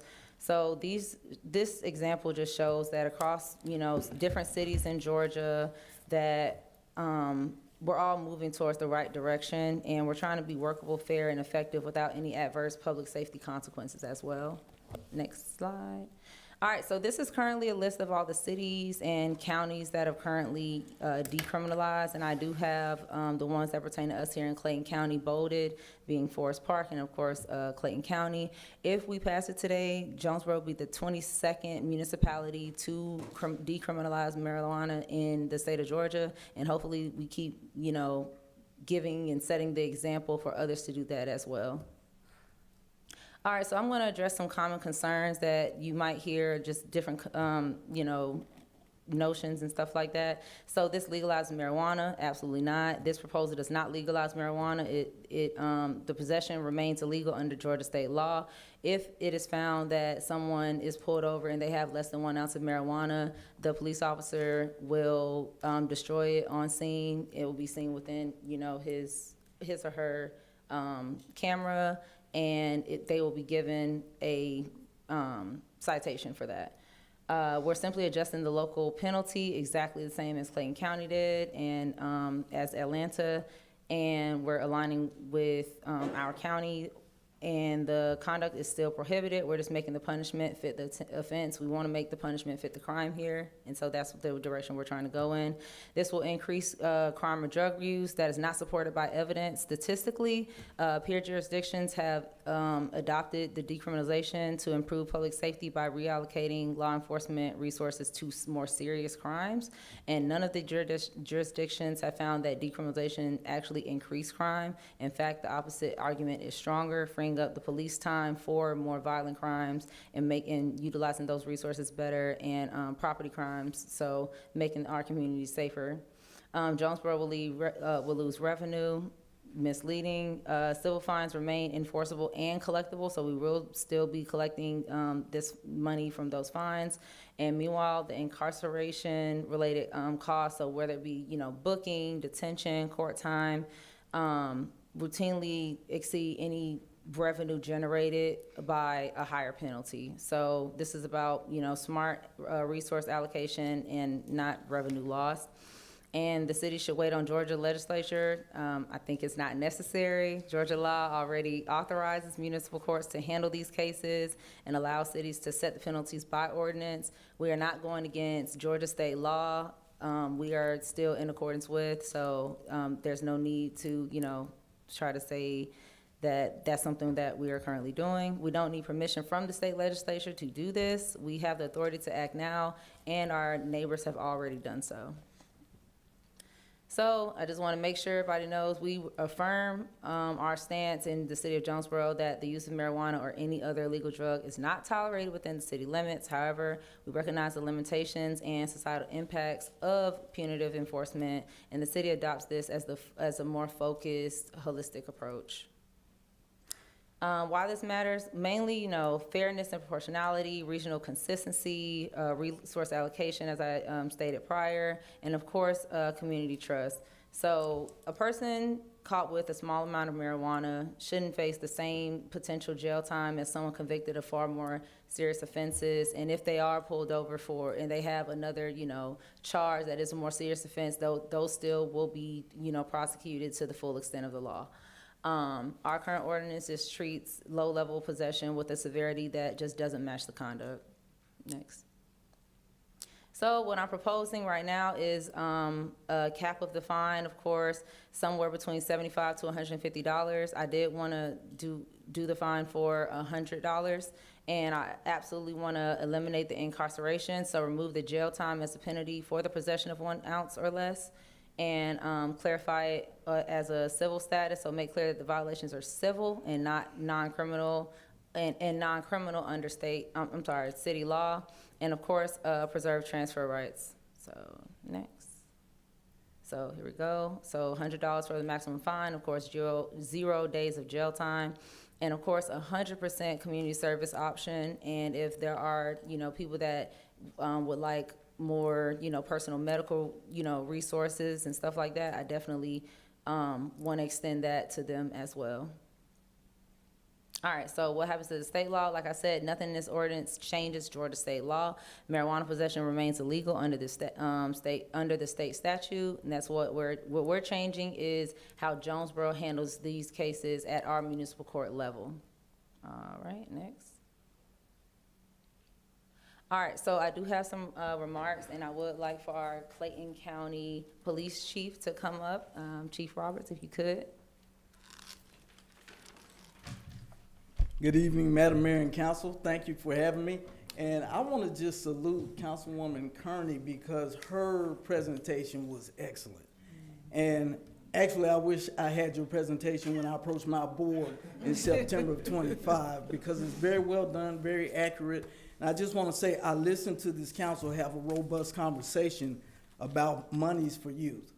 Those youth grow into young adults. And I don't know about you, but I made many a mistake during my young life as an adult that I was able to recover from.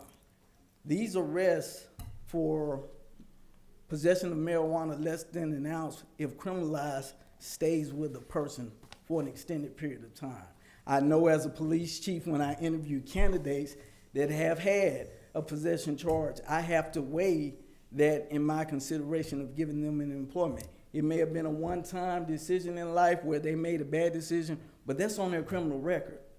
This approach changes that. This approach gives the community, any Clayton County community, any Clayton County citizen, an opportunity to recover from a bad decision in their youth. So I endorse this, and I'll say again that I want to copyright Councilwoman Kearney's presentation. It was excellent, but this approach maintains that marijuana remains illegal under Georgia law while offering a practical civil alternative that reflects current prosecutorial realities and regional best practices. I think that's what this council wants to be part of. I think that's what the Clayton County Board of Commissioners wanted to be a part of. And I think it's what the region needs to be a part of. So I salute this council, and I support Councilwoman Kearney's approach, and I support this council's approach if that's the direction that you choose. And I'm here for questions if you have them. I like that. All right. There will be. Thank you so much, Chief. So I did also want to bring up Corey Lowe from Peachtree Normal. And then after that, it will be final remarks from our representative, Eric Bell. Go ahead. Good evening. Thank you for having me, Madam Mayor, and thank you for your time. And I'll be brief because I know everyone's got lives and busy things to do, and I respect your time, and thank you again. Like you said, my name is Corey Lowe, and I'm a former police officer with DeKalb County, and just here as a advocate, as a parent, and I heard you all speaking earlier about the budget, and I understand there's a lot, and it just seems like a simple fix to decriminalize cannabis and use the funds, and you can have the greatest Christmas ever using the money from that. You can, You can make it a Hallmark movie. There you go. And you could help with the children, with the youth, and take the money from the citations, and it's a win-win. It seems like a simple solution, and the people who have been caught and have been, not able to pay, put them at the cemetery, and they can clean up the cemetery during the summer, and that would cut down on overtime for the city works. Come on now. Sorry. It just seemed like a simple solution while I was sitting back there listening, and I'm not a rocket scientist by any means, but it just seemed like it made sense. And so anyway, thank you all for your time, and we hope to be here a part of this historical night, and thank you all for your time. Thank you. Thank you. State Representative Eric Bell, I know you spoke at public comment. You good? You good. All right, perfect. All right, next one. All right, so I do request for approval. I respectfully request that this ordinance be adopted today, and you might ask why. So our neighboring jurisdictions have. Sorry about that. Our neighboring jurisdictions have already acted. Clayton County's ordinance is already in effect. Every day we wait is another day for Jonesboro residents to face disproportionate penalties compared to those living just right outside of our city limits. This is a straightforward policy update with proven results in comparable communities. We have the legal authority, the policy justification, and the regional precedent to move forward. And what happens next, if we do approve this today, this ordinance will take effect immediately, and our law enforcement officials, solicitor, and municipal court will begin applying the new civil penalty structure. And Jonesboro would join our peer jurisdictions in treating low-level marijuana possession with proportionate evidence-based penalties. This is about fairness, consistency, and smart governance, and I look forward to your support. This time I entertain a motion to approve proposed ordinance regarding possession of marijuana. So made. In discussion. Mayor, I have a statement I'd like to read. Oh, please read. Thank you. Thank you, everyone, for being here. I'm not going to be popular. I'm so sorry. But I respectfully oppose the decriminalization of marijuana in our city. My position is not based on punishment, but on public safety, respect for the law, economic opportunity, and the long-term health of our community. I want to make just a few points. It won't take too long. Point one, marijuana is still illegal under Georgia state law. First and most importantly, marijuana remains illegal in the state of Georgia, regardless of local discussion about decriminalization. Under OCGA 16-1330, possession of less than 1 ounce of marijuana is a misdemeanor offense. The law allows penalty to up to 12 months in jail or a fine of $1,000. Possession of 1 ounce more is classified as a felony under state law. While some cities have attempted to reduce local penalties, local ordinances do not override state law. State law enforcement agencies can and do continue to enforce Georgia statutes even in cities that attempt to decriminalize possession. Decriminalizing sends a confusing message to residents that something is acceptable locally even though it remains illegal statewide. My second point is Jonesboro already enforces public safety laws consistently. Jonesboro has made it clear that public safety and law enforcement consistency matter. For example, the city of Jonesboro strictly regulates open container violations. Under Jonesboro's Code 6-6, it's illegal to possess an open container of alcohol in a motor vehicle, on a public street, or in parks or in parking lots, with limited, clear, defined exceptions for permitted events. At the state level, the open container law has a fine of $200 plus court cost. So alcohol is legal, and it's going to carry a double the fine for causing a law violation that possessing an illegal substance would cause.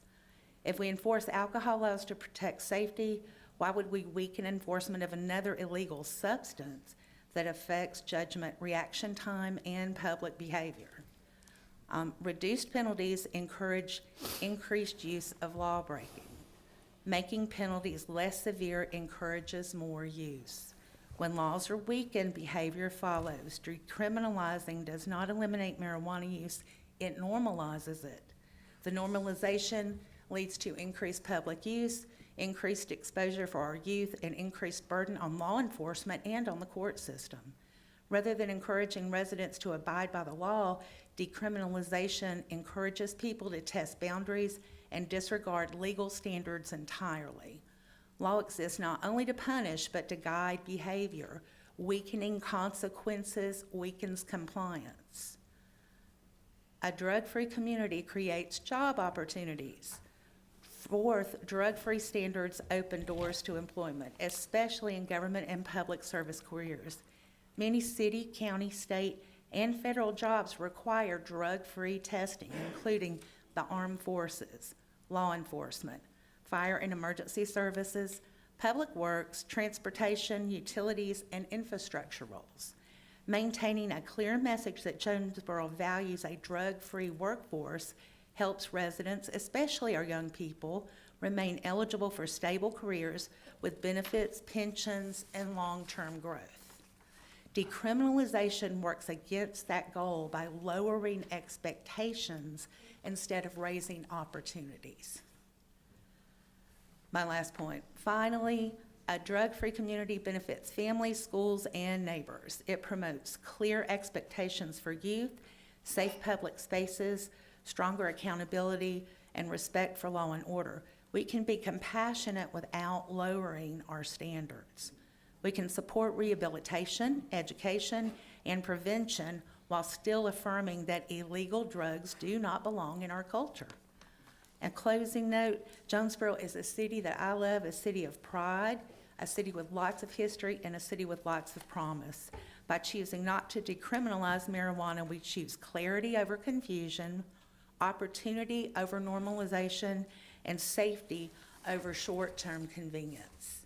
Increased public use, increased exposure for youth, and increased burden on law enforcement and courts. Thank you for your time and your commitment to the future of Jonesboro. There's a motion on the floor. It's been appropriately second. All in favor? I do have a, I have I'm sorry. something to say as well. yeah, I thought we were still in discussion. Oh, I'm sorry. I didn't know anybody. Okay. Anybody over here want to say something? I had something that I wanted to say. Okay. So this matter hits home for me. Many of you know that I have two beautiful boys, and one of them loved Mary Jane at one point of his life, but I thank God, by the grace of God, that he is now serving in the Army Air Traffic Control. He was 17, yeah. He was 17 when he was pulled over, and I thank God that God found favor with the police officer that pulled him over and, you know, just kind of gave him a warning. One of the things that I would like to see, Councilman Kearney, I think the presentation, as Chief said, amazing job. I would like to see that fine increase possibly to mirror Clayton County a little bit, 150 if possible. Also, one of the things that I had to do for my son, which I know many parents may have not been fortunate to do, and Chief can clarify this for me. I believe in Clayton County, first-time offenders for those under 21 may be required to complete a substance abuse education or recovery program instead of paying the fine. Is that something, Councilman Kearney, that's included in the ordinance? I wasn't sure. I wanted to ask you about that. Yes, it is. Okay, perfect. I think that there should be exceptions, and one of them should be that. This ordinance also applies to Clinton County also has it where this ordinance applies to simple possession of green leaf marijuana. It does not apply to DUIs involving marijuana. And if other criminal charges are present, this discriminalization may not apply. Is this also something that is in the ordinance? Yes, our ordinance mirrors Clayton County's ordinance with the exception of the amount of the fine, but everything else mirrors theirs exactly. Okay, perfect. Thank you. All righty. Right up here. Yeah. Well, yeah, first. Councilman Alfred Dixon. Thank you.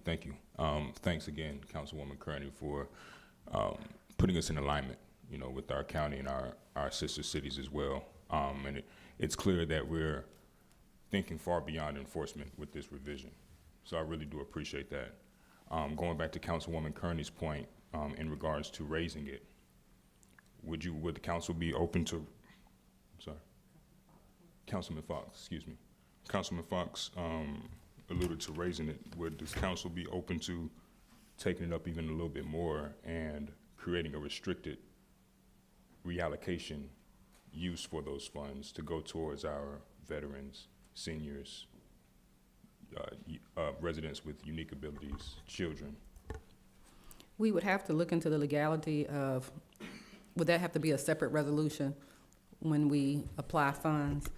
And also, if we were to do a maximum civil fine of 150, just understand that it's a maximum. The judge could still determine what he wants at that particular point. Another stipulation I was going to advise that if community service is in lieu of payment, that community service is required to be done in the city of Jonesboro. Now they have a lot of flexibility and can go just about anywhere. So I would ask that community service be, if it is in lieu of payment, that it's required to be on a structured date. Mayor? So yes. Oh, my bad. Are you finished? Yes. I just want to be clear that there's a motion on the floor for the ordinance code section, amendment to the ordinance code section 46-8 as prescribed in the agenda item summary package.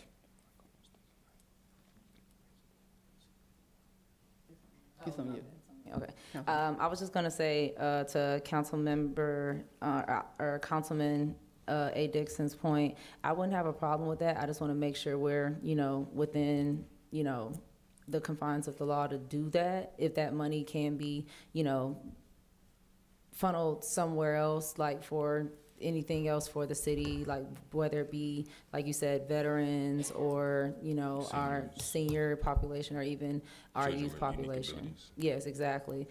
Disabled youth, anything. I wouldn't have a problem with that. I just want to make sure that it doesn't mess up anything with the municipal courts as well, but no problem on my side. Council, I would ask that we approve it without that particular condition, I would like to look at numbers and see how this impacts, because we have a revenue line item for courts that affects a budget, so let's see that before we do allocation. I'm not opposed to that at a future day, but I definitely think we need to look at some financial numbers first before we're doing that.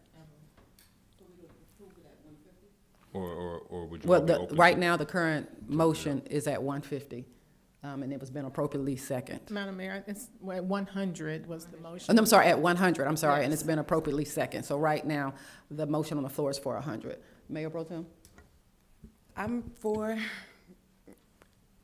if we don't decide to increase it, I'd like to know if you're open to the subsequent fines at Forest Park included for repeat offenders. Maybe that is where we can offset the price. And even if it's not the second time, maybe it's the third time, but if we can put that in there, I want to know if you're open to that. How was that already set up in the court when their repeat offenders come in? I know there's something already. So in the courts, it goes, say a standard fine is $250, it then doubles to $500, and then doubles again for third offense. But when we discussed this initially, the initial fine was $150. Am I mistaken? Well, I wanted it to be $100. For Clayton County, it is $150 currently, but I wanted us to bring ours down to $100. But I am open to somewhere between that. I would ask that council, can we at least say like $125? Can we meet in the middle there? Is that an option or no? And again, I just want to be mindful that we are establishing a maximum not to exceed. So there is still variability for the judge to, is it not? I'm sorry, Chief. Can he, when we say maximum, he can determine less, can he? Yes. He can No. determine. He can't determine more. Establish the maximum, that's what you're saying the judge Can't go, yeah, okay, that's right, he can't go over, okay. he can go less. Okay, gotcha, that's what I meant. Who made the motion? Councilwoman Kearney. Would you like to amend your motion to establish a maximum civil fine of $150? I still got some more discussion about that. Go ahead. I just wanted to clarity, so it's already built in that no matter what, even for the civil, it's gonna double if they are repeat offenders. No. No, ma'am. Yeah, that's what I'm saying. Mayor Pro Tem, no. We should include that. This will not be, this is a non-criminal administrative fine, and so it would not automatically double. In addition, with regular criminal penalties, there are add-ons that the court will add on, and those add-on charges are prescribed by state law. Like some of it has to go maybe for the library, the court, or the Munich Code. There are different requirements for all the different add-ons. You can have a $200 criminal ticket, but you may end up paying $325 once you put all the add-ons on there. And that 120, yeah, so that 125 is all add-on.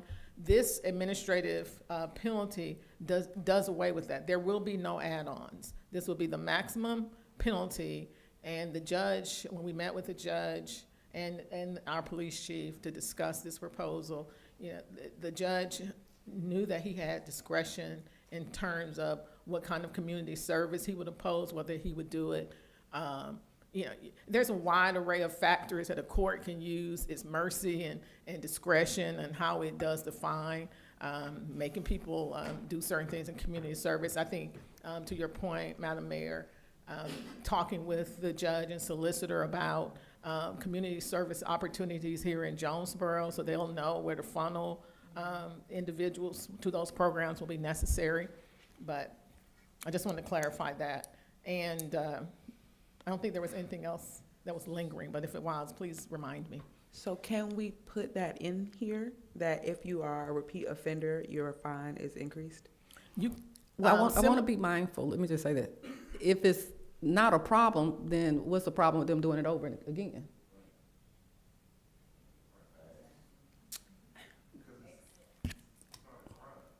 It's a Right, crime. It's a crime. It's just we've made it civil. So are we telling them? And again, this is just me thinking this through. If it's civil, and therefore it's no longer criminal, then if I get caught on Monday, then you're saying that I should never do it again, because if I get caught on Tuesday, you're gonna triple my fine. But again, I'm not in law enforcement. I don't know. It would be two separate penalties. So if you get caught Monday and you get caught Tuesday, then each offense is its own separate offense. It carries with it its own fine. So you'll be subject to 200, whatever you all come up with as a number, you'll be subject to those. Each day you're caught, is a crime. So, or it's a fine. Let me also say that one of the things that Councilwoman Kearney stated in her presentation is that there is nothing that prohibits the Jonesboro police officer, if they pull someone over with less than an ounce, and they also have an unregistered firearm, and they have an expired tag, and all of those charges will still go. You just will have the administrative fine for that particular low-level offense of possession of less than an ounce. But it doesn't preclude officers from also using their determination as to which statute they're going to cite someone under. I would venture to say that if you cited someone under state law for that crime, I don't think the district attorney's office or anyone is going to take that to trial. It's just not cost effective. I don't know, but I think there are some cost realities when you're prosecuting these low-level offenses that just don't make it efficient for use of public resources. And just going back to what I said, that's why I don't want to allocate these funds to a certain fund, because there is no administrative fee. They still have to come before, and we're still using our court services. And we're still going to use probation and all of that other monitoring type. We're not using, but community service, how do they do that? That still goes through? Okay, we'll figure that out. We don't know the financial Is 100 enough? burdens that'll come with changing and revamping the system, because I am not for it being criminal and people having criminal charges, but also there is someone that's going to have to pay to funnel your community service. There is someone that we're going to have to pay when you come in to talk to the court if you don't just pay the fine, or if you want to, there are still people that need to be paid. And so if you're going to come and do it 3 and 4 and 5 and 7 and 8 times, then I just think that we have to pay the people who have to process these things. And so I'm just wondering if $125 would be enough consistently to do that. That's my only, but I won't die on the hill. I'm not gonna stop it. I think that as, things happen, we can change policy if necessary.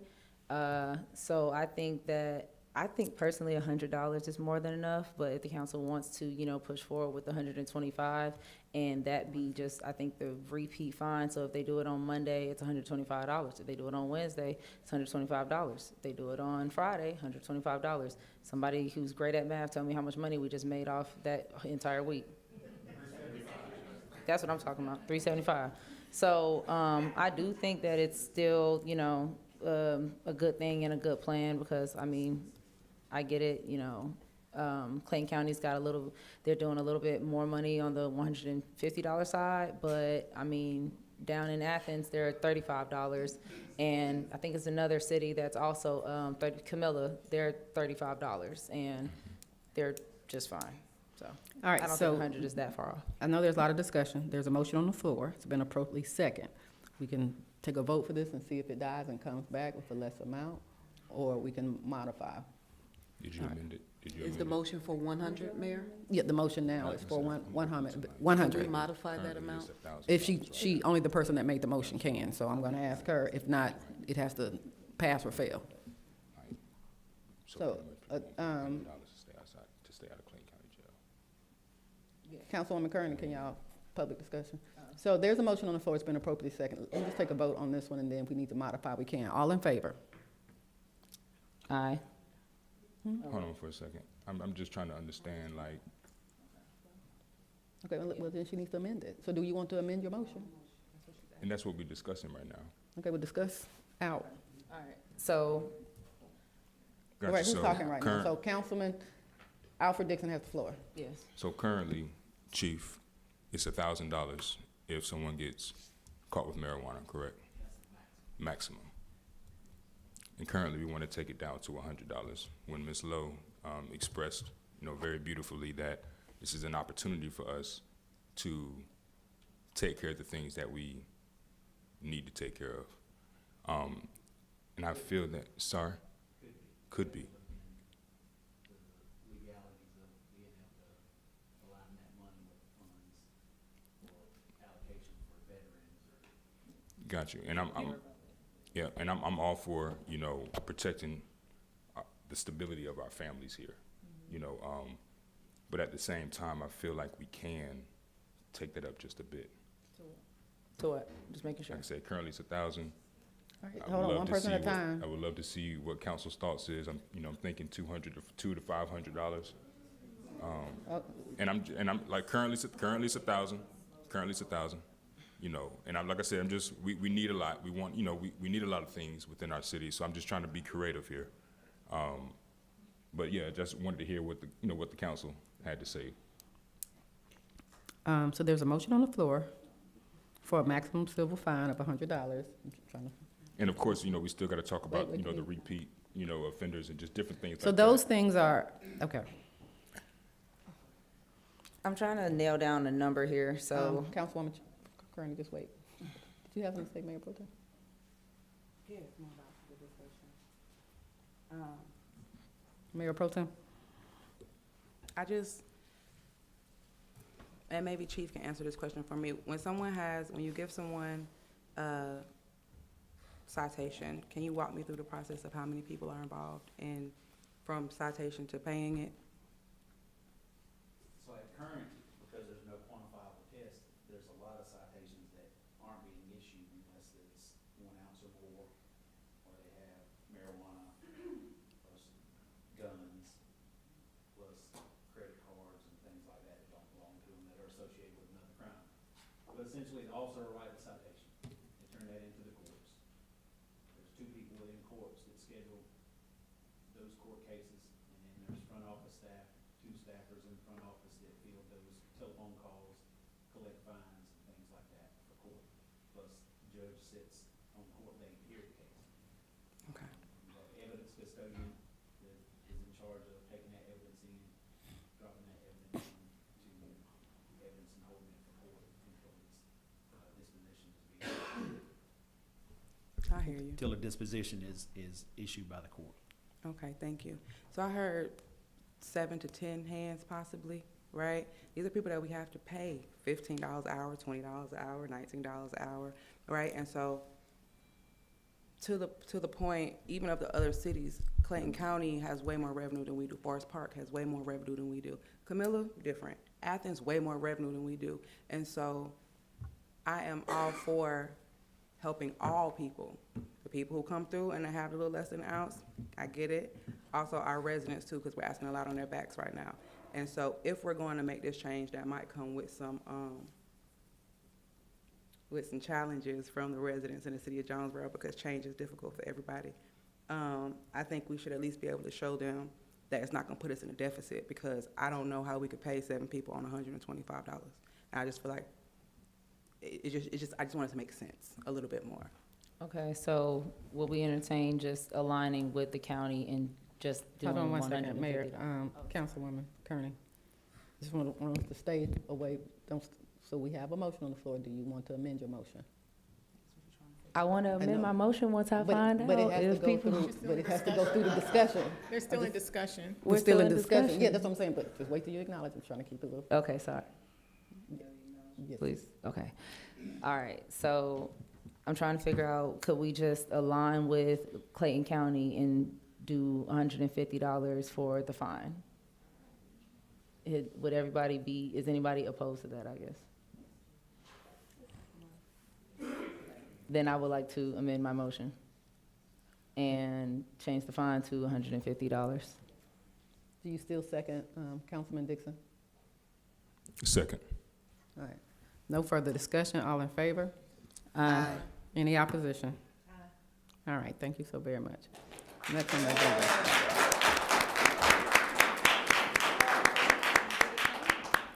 All right, next on the agenda. Letter C, council to consider a professional service agreement with Falcon Design Consultants LLC for full service civil engineering services, including site planning, water and sewer systems, transportation, stormwater management, construction oversight, GIS, and code compliance. Okay, good evening again, Mayor and Council. The item before you is for a professional services agreement with Falcon Design Consultants. We currently have a agreement with them for our 100 Gloria Drive project where they're, Excuse me one second. little transition here. My apologies, go ahead. Good evening, Mayor and Council. Is your mic on? Okay, good, okay. The item before you is for a professional services agreement with Falcon Design Consultants. We currently have an agreement with them for our 100 Gloria Drive project, but their current services are limited to that scope of work. So we are seeking approval to engage in a professional services agreement with them to benefit from their full firm. And I also have a representative here this evening from Falcon Design, if he may come up. And council, this is work session, so are there any questions on that? All the information was provided. We did not receive any questions in advance, so I'm assuming that there are none. I did have one. You did have one. I did have a question. Okay. Mayor. Councilman Alfred Dixon. So yes, thank you for this report. This is in regards to the GIS systems on there. I see in the contract, I believe it was $140 for those services in particular. Will that be applicable across the city as well, so that we can get, GIS mapping on our city websites to where residents can actually come in and click and see exactly where they want to put their business or see exactly where they want to reside, just to make it a little bit more transparent for us? Would that be included in that? No. No. Good evening, Mayor and Council. My name is Brett Haynes. I'm with Falcon Design Consultants. Regarding those GIS services, Falcon Design is not only a full-scale engineering firm, but also we have full-scale surveying capabilities. That GIS mapping is something that can be correlated into the county's overall system. It could still be posted on the city's website, but it's more of a mapping system. It is not directly correlated to an ArcGIS or Esri program. If the city did have that, we could incorporate all of those point references into the system, but the city does not currently have that. So we can provide maps of anything in relation to the city, property, districts, zoning maps, things like that, as well as individual property boundaries. But it wouldn't be the system itself. Thank you. Any other questions? Mayor. Yes, Mayor I'm gonna get a little sign. Councilwoman Messick. It's fine. My only question was concerning the services. So this would just be kind of an on-call contract, and then you would present us an amount if we needed you to work on a project within the city, is that correct? That is correct. The way the contract is currently worded, our firm offers multiple services, but currently as it stands, the way the contract has been written is there's no cost incurred by the city unless the city does reach out. So for engineering services, the city could reach out to a project, we provide a task order. If the city agrees to it, then we begin work. Same thing goes for some other aspects. There's also some revenue sharing that's not based off hourly. So, and again, there's no cost unless the city reaches out for us to provide those services. Okay, you said there's no retainer involved in the contract. That is correct. Thank you. And I also want to be clear, one of the things that's helpful is a lot of times we will have these applications that require something, and so we discussed how those fees will be built back to the applicant. And so that we're not paying more than what the applicant actually paid for the application for the service. Am I saying it right? That is absolutely correct. Okay, perfect. Thank you so much. Council, are you all okay with this going to the consent agenda? It's consent. Thank you so very much. Next on the agenda. Letter D, council to consider approval of a residential lease agreement for city-owned property at 173 Cloud Street, Jonesboro, Georgia, 30236, between the city of Jonesboro and Clifford Thompson. All right, do you all see the attached agenda, lease? We don't have a date on it yet. We're still waiting on cabinets to be delivered. But the proposed rent was $1,250 with a repair improvement set aside of $300 monthly payment that would be used toward closing costs. I will tell you that Mr. Thompson attended the NACA full-day training and is well on his way to home ownership, and it looks like it's going to be a little shorter than that 12 months, but we're excited about that, and so is he. Can this go to the consent agenda? Yes, Mayor Pro Tem.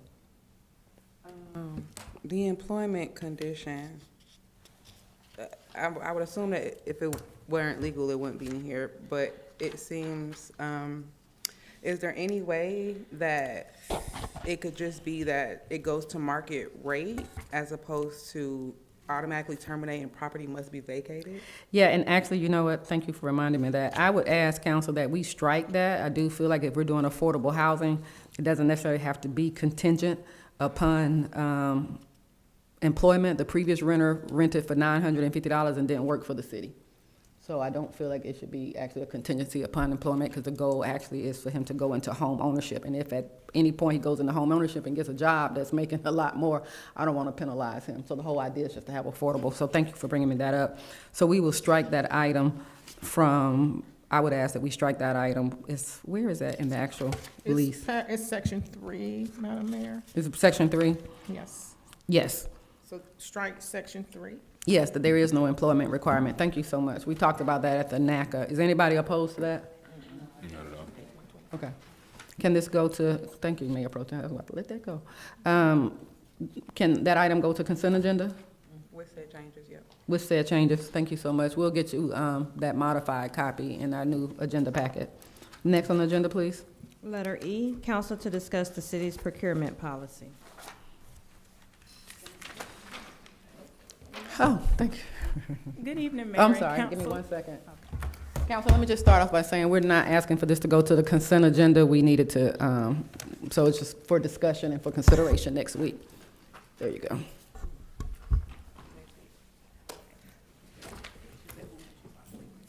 Okay. Good evening, Mayor and Council. The draft procurement policy before you was a result of funds received from the National League of Cities, Southern Cities Economic Initiative. So during phase 1, we were awarded $15,000, which is where the draft policy came from. And then from there, in December 2025, we were awarded $36,000, which got us to phase 2, which will be the implementation phase. And in order to implement the proposed draft, it is required to be adopted.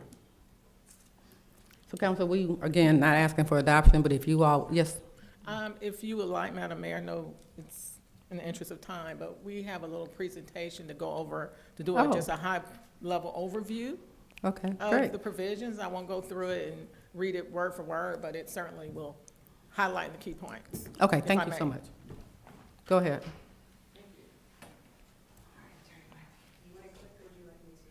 I'll click.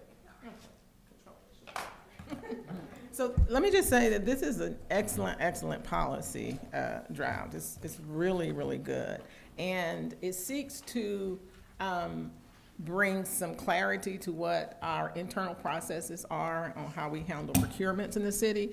We have ordinances, we have in section 2-155 through 157, there is the actual procurement ordinance. This is the policy that will go alongside the ordinance. So should mayor and council want to approve this at next week's meeting, the policy, then we will have a revised ordinance that follows and tracks this policy, so they'll be aligned.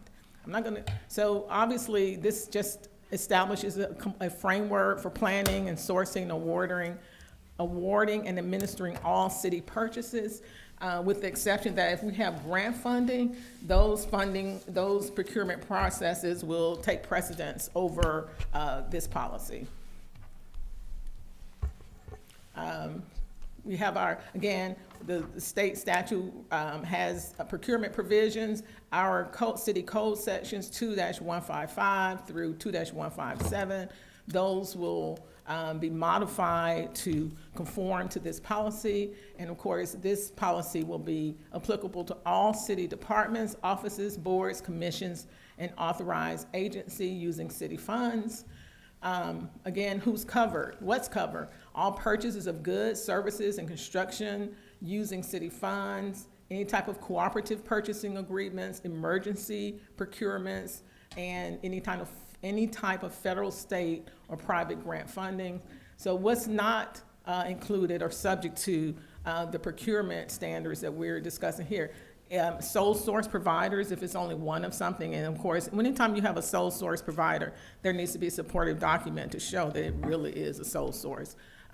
Any type of intergovernmental agreements, professional services, we just put on the agenda for next week, the engineering design services, your city attorney contract, those kind of professional services, architects, engineers are not subject to procurement requirements, and any type of documented emergency procurement. I think we just had some inclement weather that required us, the mayor, to declare a state of emergency, and if there was something that was needed in order to facilitate the safety, then those kind of procurements will be made on an emergency basis, and at the first opportunity, when we come back to a regular city council meeting, those will be ratified and adopted.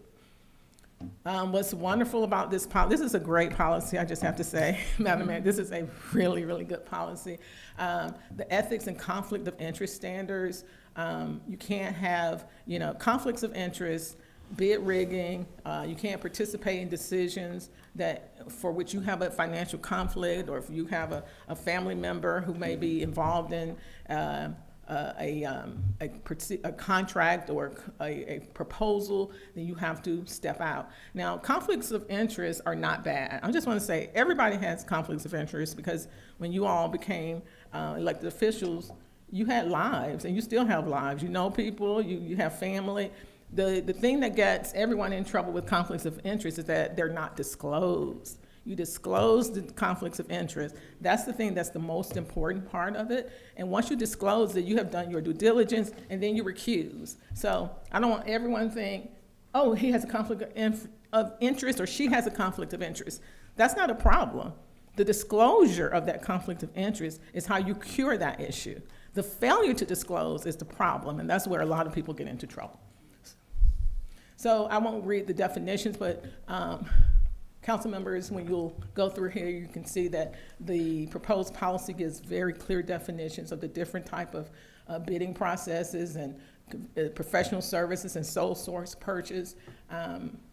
There's an administrative structure that identifies every role: the mayor, the city manager, finance department directors, and the city attorney to review it all. One thing I would want to know that I think, Madam Mayor, that we need to provide something that, in the absence of a city manager, that the mayor serves in that capacity, because I know we don't currently have a city manager, so we don't want to be hamstrung by a personnel vacancy. One of the things going back to that, we also discussed that the chief procurement officer could live in the finance department as well with appropriate training. That's one of the things that we discussed with the remaining, with additional funding. It does not have to live that high. Correct. It can live in the finance department. Correct. Some jurisdictions, that's where their procurement is. Some have it separately, so it certainly will be in alignment with what the current practices are. This is a really important part of this. It's a tiered approach to the levels, purchasing levels and processes. So not every little thing needs to come to city council. So you have department heads who have a purchasing level 1, and anything under $2,500, they can use their P card or vendor account, submit receipt invoice. That doesn't mean that there doesn't have to be a PO or there does not have to be supportive documentation. What it means is that department head can act to get things done. If they need to buy printer cartridges, because the printer, went out, they need to spend $800. Then they won't have to wait until the next council meeting to come and get approval for that, because they need the printer cartridge. So this is very important, tier 1. Tier 2 is $2,500 and between $9,999. Okay, you have to have a purchase order. You can do state contract purchases. Sometimes the state of Georgia has these omnibus contracts that they have negotiating power that the local jurisdictions can benefit from, just because the sheer volume of the state and the width of the state, that they can have a better contract provision. I know cell phone services is one of them. AT&T and Verizon, the state has contracts, and it allows local jurisdictions such as Jonesboro to take advantage of that, and we can get benefit from those additional rates. It says the approval in the proposal, Madam Mayor, said the department director and city council. I highlighted that because I'm not sure if that is accurate. No, I think actually that was supposed to be city manager. Yeah, not city council. Okay. It goes to the, it's in the, if you look at the body of the, I think it kind of pushed over in the chart, but if you go to page,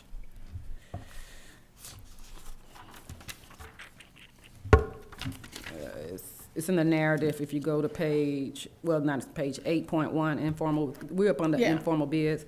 Purchase between 2,500 and 10,000. If three quotations are three. It's on page 9, to the Yes. purchasing levels, council members, page 9 of your handout has a chart there, and then this does. So you just know that anything between $2,500 and less than $10,000, you have to have a purchase order. You have to have at least 3 written bids and quotes, and you have to have the agreement approved by the department director, and it needs the counter signature of the city manager. So I call this the big bucks, anything from $10,000 to $50,000. This requires only the department director and city manager can approve it, but there has to be immediate notification to council of this approval, and that is done. I would recommend that, at some point we bring these forward and maybe just have it on the record to ratify them if council is notified, but it's going to be, record keeping is going to be really, really important to have a successful implementation of this policy. Anything that's $50,000 above requires city manager and city council must approve the contract. You have to, anything $50,000 and above, and also anything that's not in your annual budget, if it's an unbudgeted item, then those unbudgeted items have to come before council. So everything that I talked about before deals with budgeted resources that have already been budgeted. And so people are drawing down from those budgeted. If someone wants to go and buy a new laptop, but they didn't have it budgeted, or a set of laptop and it wasn't budgeted, that comes back before council, mayor and council, because no department head, no city manager has the authority to change your budget allocation. Once you all approve it, when we approve it on the 10th next week, that's written in stone, and only this body can amend or revise it. So here's everything we do is we public records. We hold them. When you get bids and proposals in, you can hold them until the award is made. So if someone is doing a bunch of RFPs, and competitors can't say, well, let me see what my competitors say. Let me get those. No, those things are held back, and the Open Records Act allows us to hold them back until the award is made or the award is rejected. So any kind of award that's any kind of bid that you put out there, you're not obligated to award it. You have the right to reject it. Splitting, this is something a lot of people get in trouble. So I told you all about the levels and tiers. So if something's going to be over $10,000, you can't split it out, and that's their level of authority for that department head. You can't say, well, let me just do two $5,000 to avoid it. That's splitting. You can't do that. You want to? Amendments and change orders. Hopefully we like to have some control over those, but the city manager has authority under this proposal to approve changes that are less than 5% or $2,500, whichever is less. And that's not including contingency. A contingency is something different than the change orders. So any increases that are greater than this will come back in the contract. If it's greater than $2,500, then of course you have to come back here and get this body's approval. There's I'm not sure what's happening. I don't know what's happening. Oh, I'll email this to you, Chief. I'll email to everyone. You need this? We're good? Everybody good? Yeah, no, that's what I was moving. Oh, you're moving, okay, all right. So there's a petty cash for anything less than $50. So employee you need to, I can't buy some pens, you need pens, $20, $30 for a bunch of pens. You can do it through the petty cash requisition. And here's when our city employees go to purchase things, we don't pay sales tax for things that we need for the city. So we should take that form, you can take that tax exempt form, give it to Home Depot, wherever we're going, Office Depot, Home Depot, Walmart. We don't pay sales tax for things that we need for use of in our government service. So we need to make certain that we're carrying that I know in some instances, like Lowe's or Home Depot, some jurisdictions will have it on file in the office, and people just know, and they'll know that you're the city, and they'll charge sales tax. So purchase orders, we talked about those. Those are used. They're going to be used to initiate anything over $2,500. We talked about what's exempt, professional services contracts, or payroll, utilities, insurance, and investments. Those things are, those items are exempt from purchase orders. Go back over that. We talked about sole source purchases. Whenever you say that we're not going to put this out for competitive procurement because there's no one else in the entire world that makes this item, you got to document that. You can't just say that. And a lot of a lot of vendors will say, "I'm sole source." I'm saying, no, you're not really sole source. So if we're going to have sole source where we're reducing competition, because the goal is for any governmental entity, we're supposed to get the best, most responsive price, not the Cadillac. We don't do Cadillacs. We get the best and most responsive.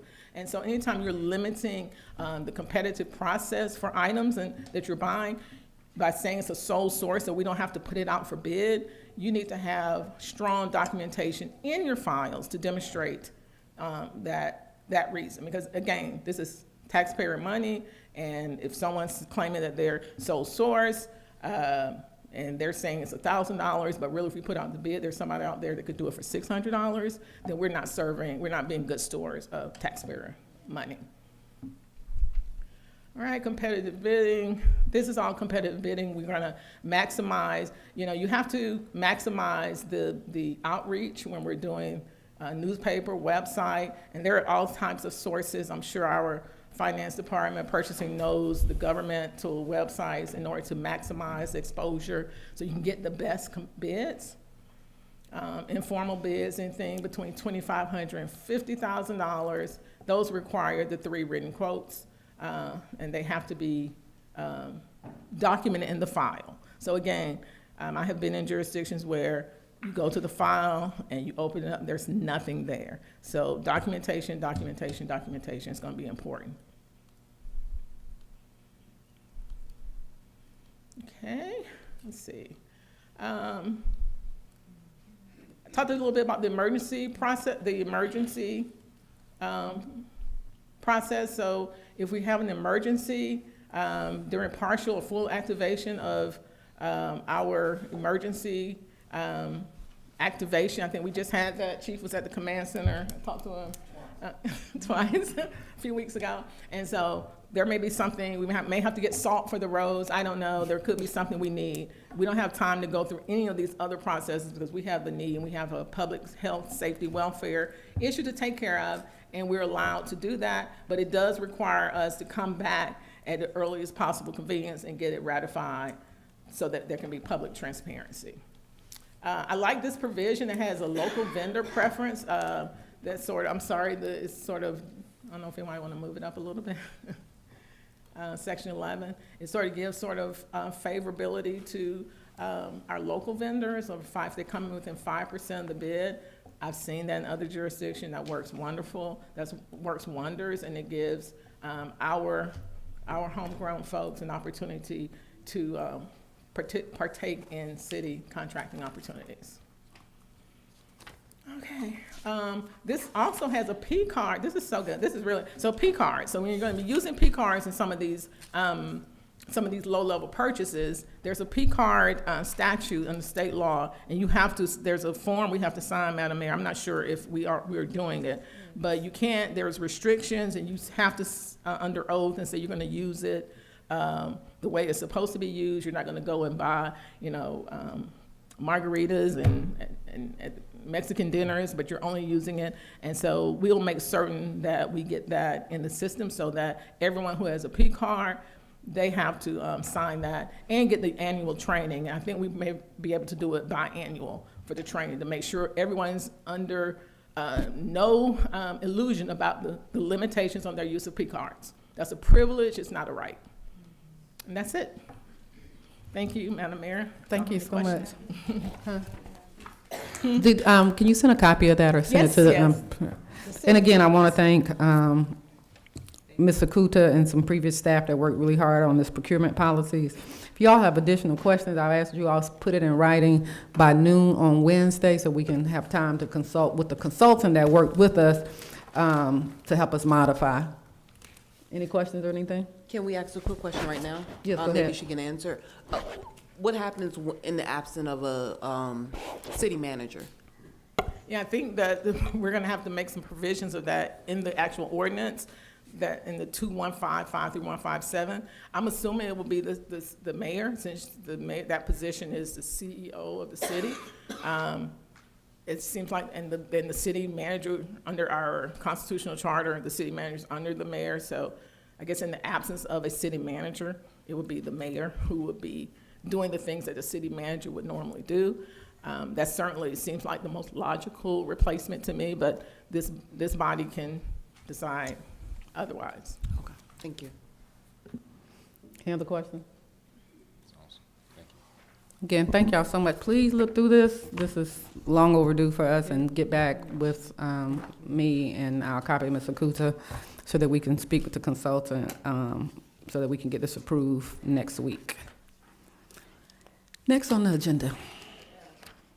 Letter F, council to consider approval of a contract between Luminary Media Works and the City of Jonesboro, Georgia regarding audiovisual and live streaming services for Jonesboro Youth City Government meetings. All right, so I've already reviewed this with Tran.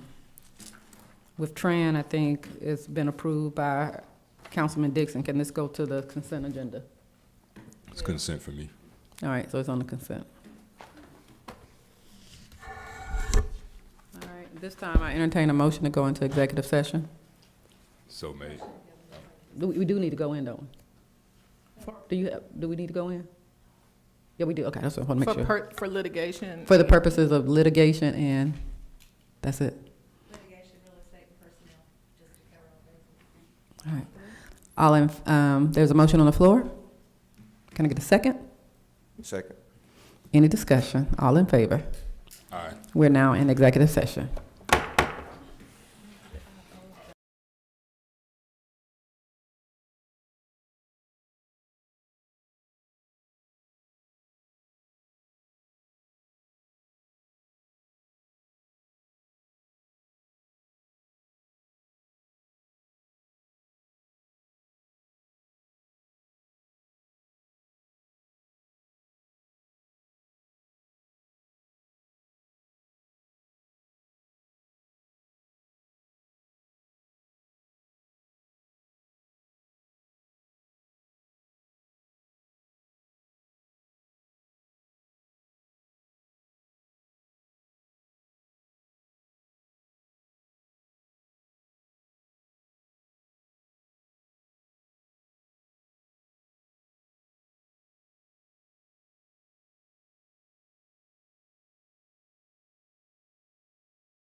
Wait, y'all, let me finish.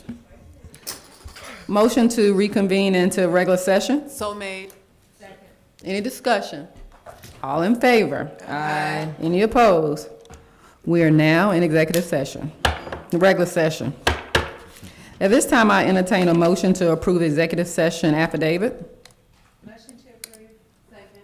Any discussion? All in favor? Aye. Any opposed? Very good. I now make a motion to approve executive session minutes. So made. Second. Any discussion? All in favor? Aye. Any opposed? Thank you so much. At this time, I entertain a motion to adjourn. Motion to adjourn. Second. Any discussion? All in favor? Aye. Any opposed? We are now adjourned.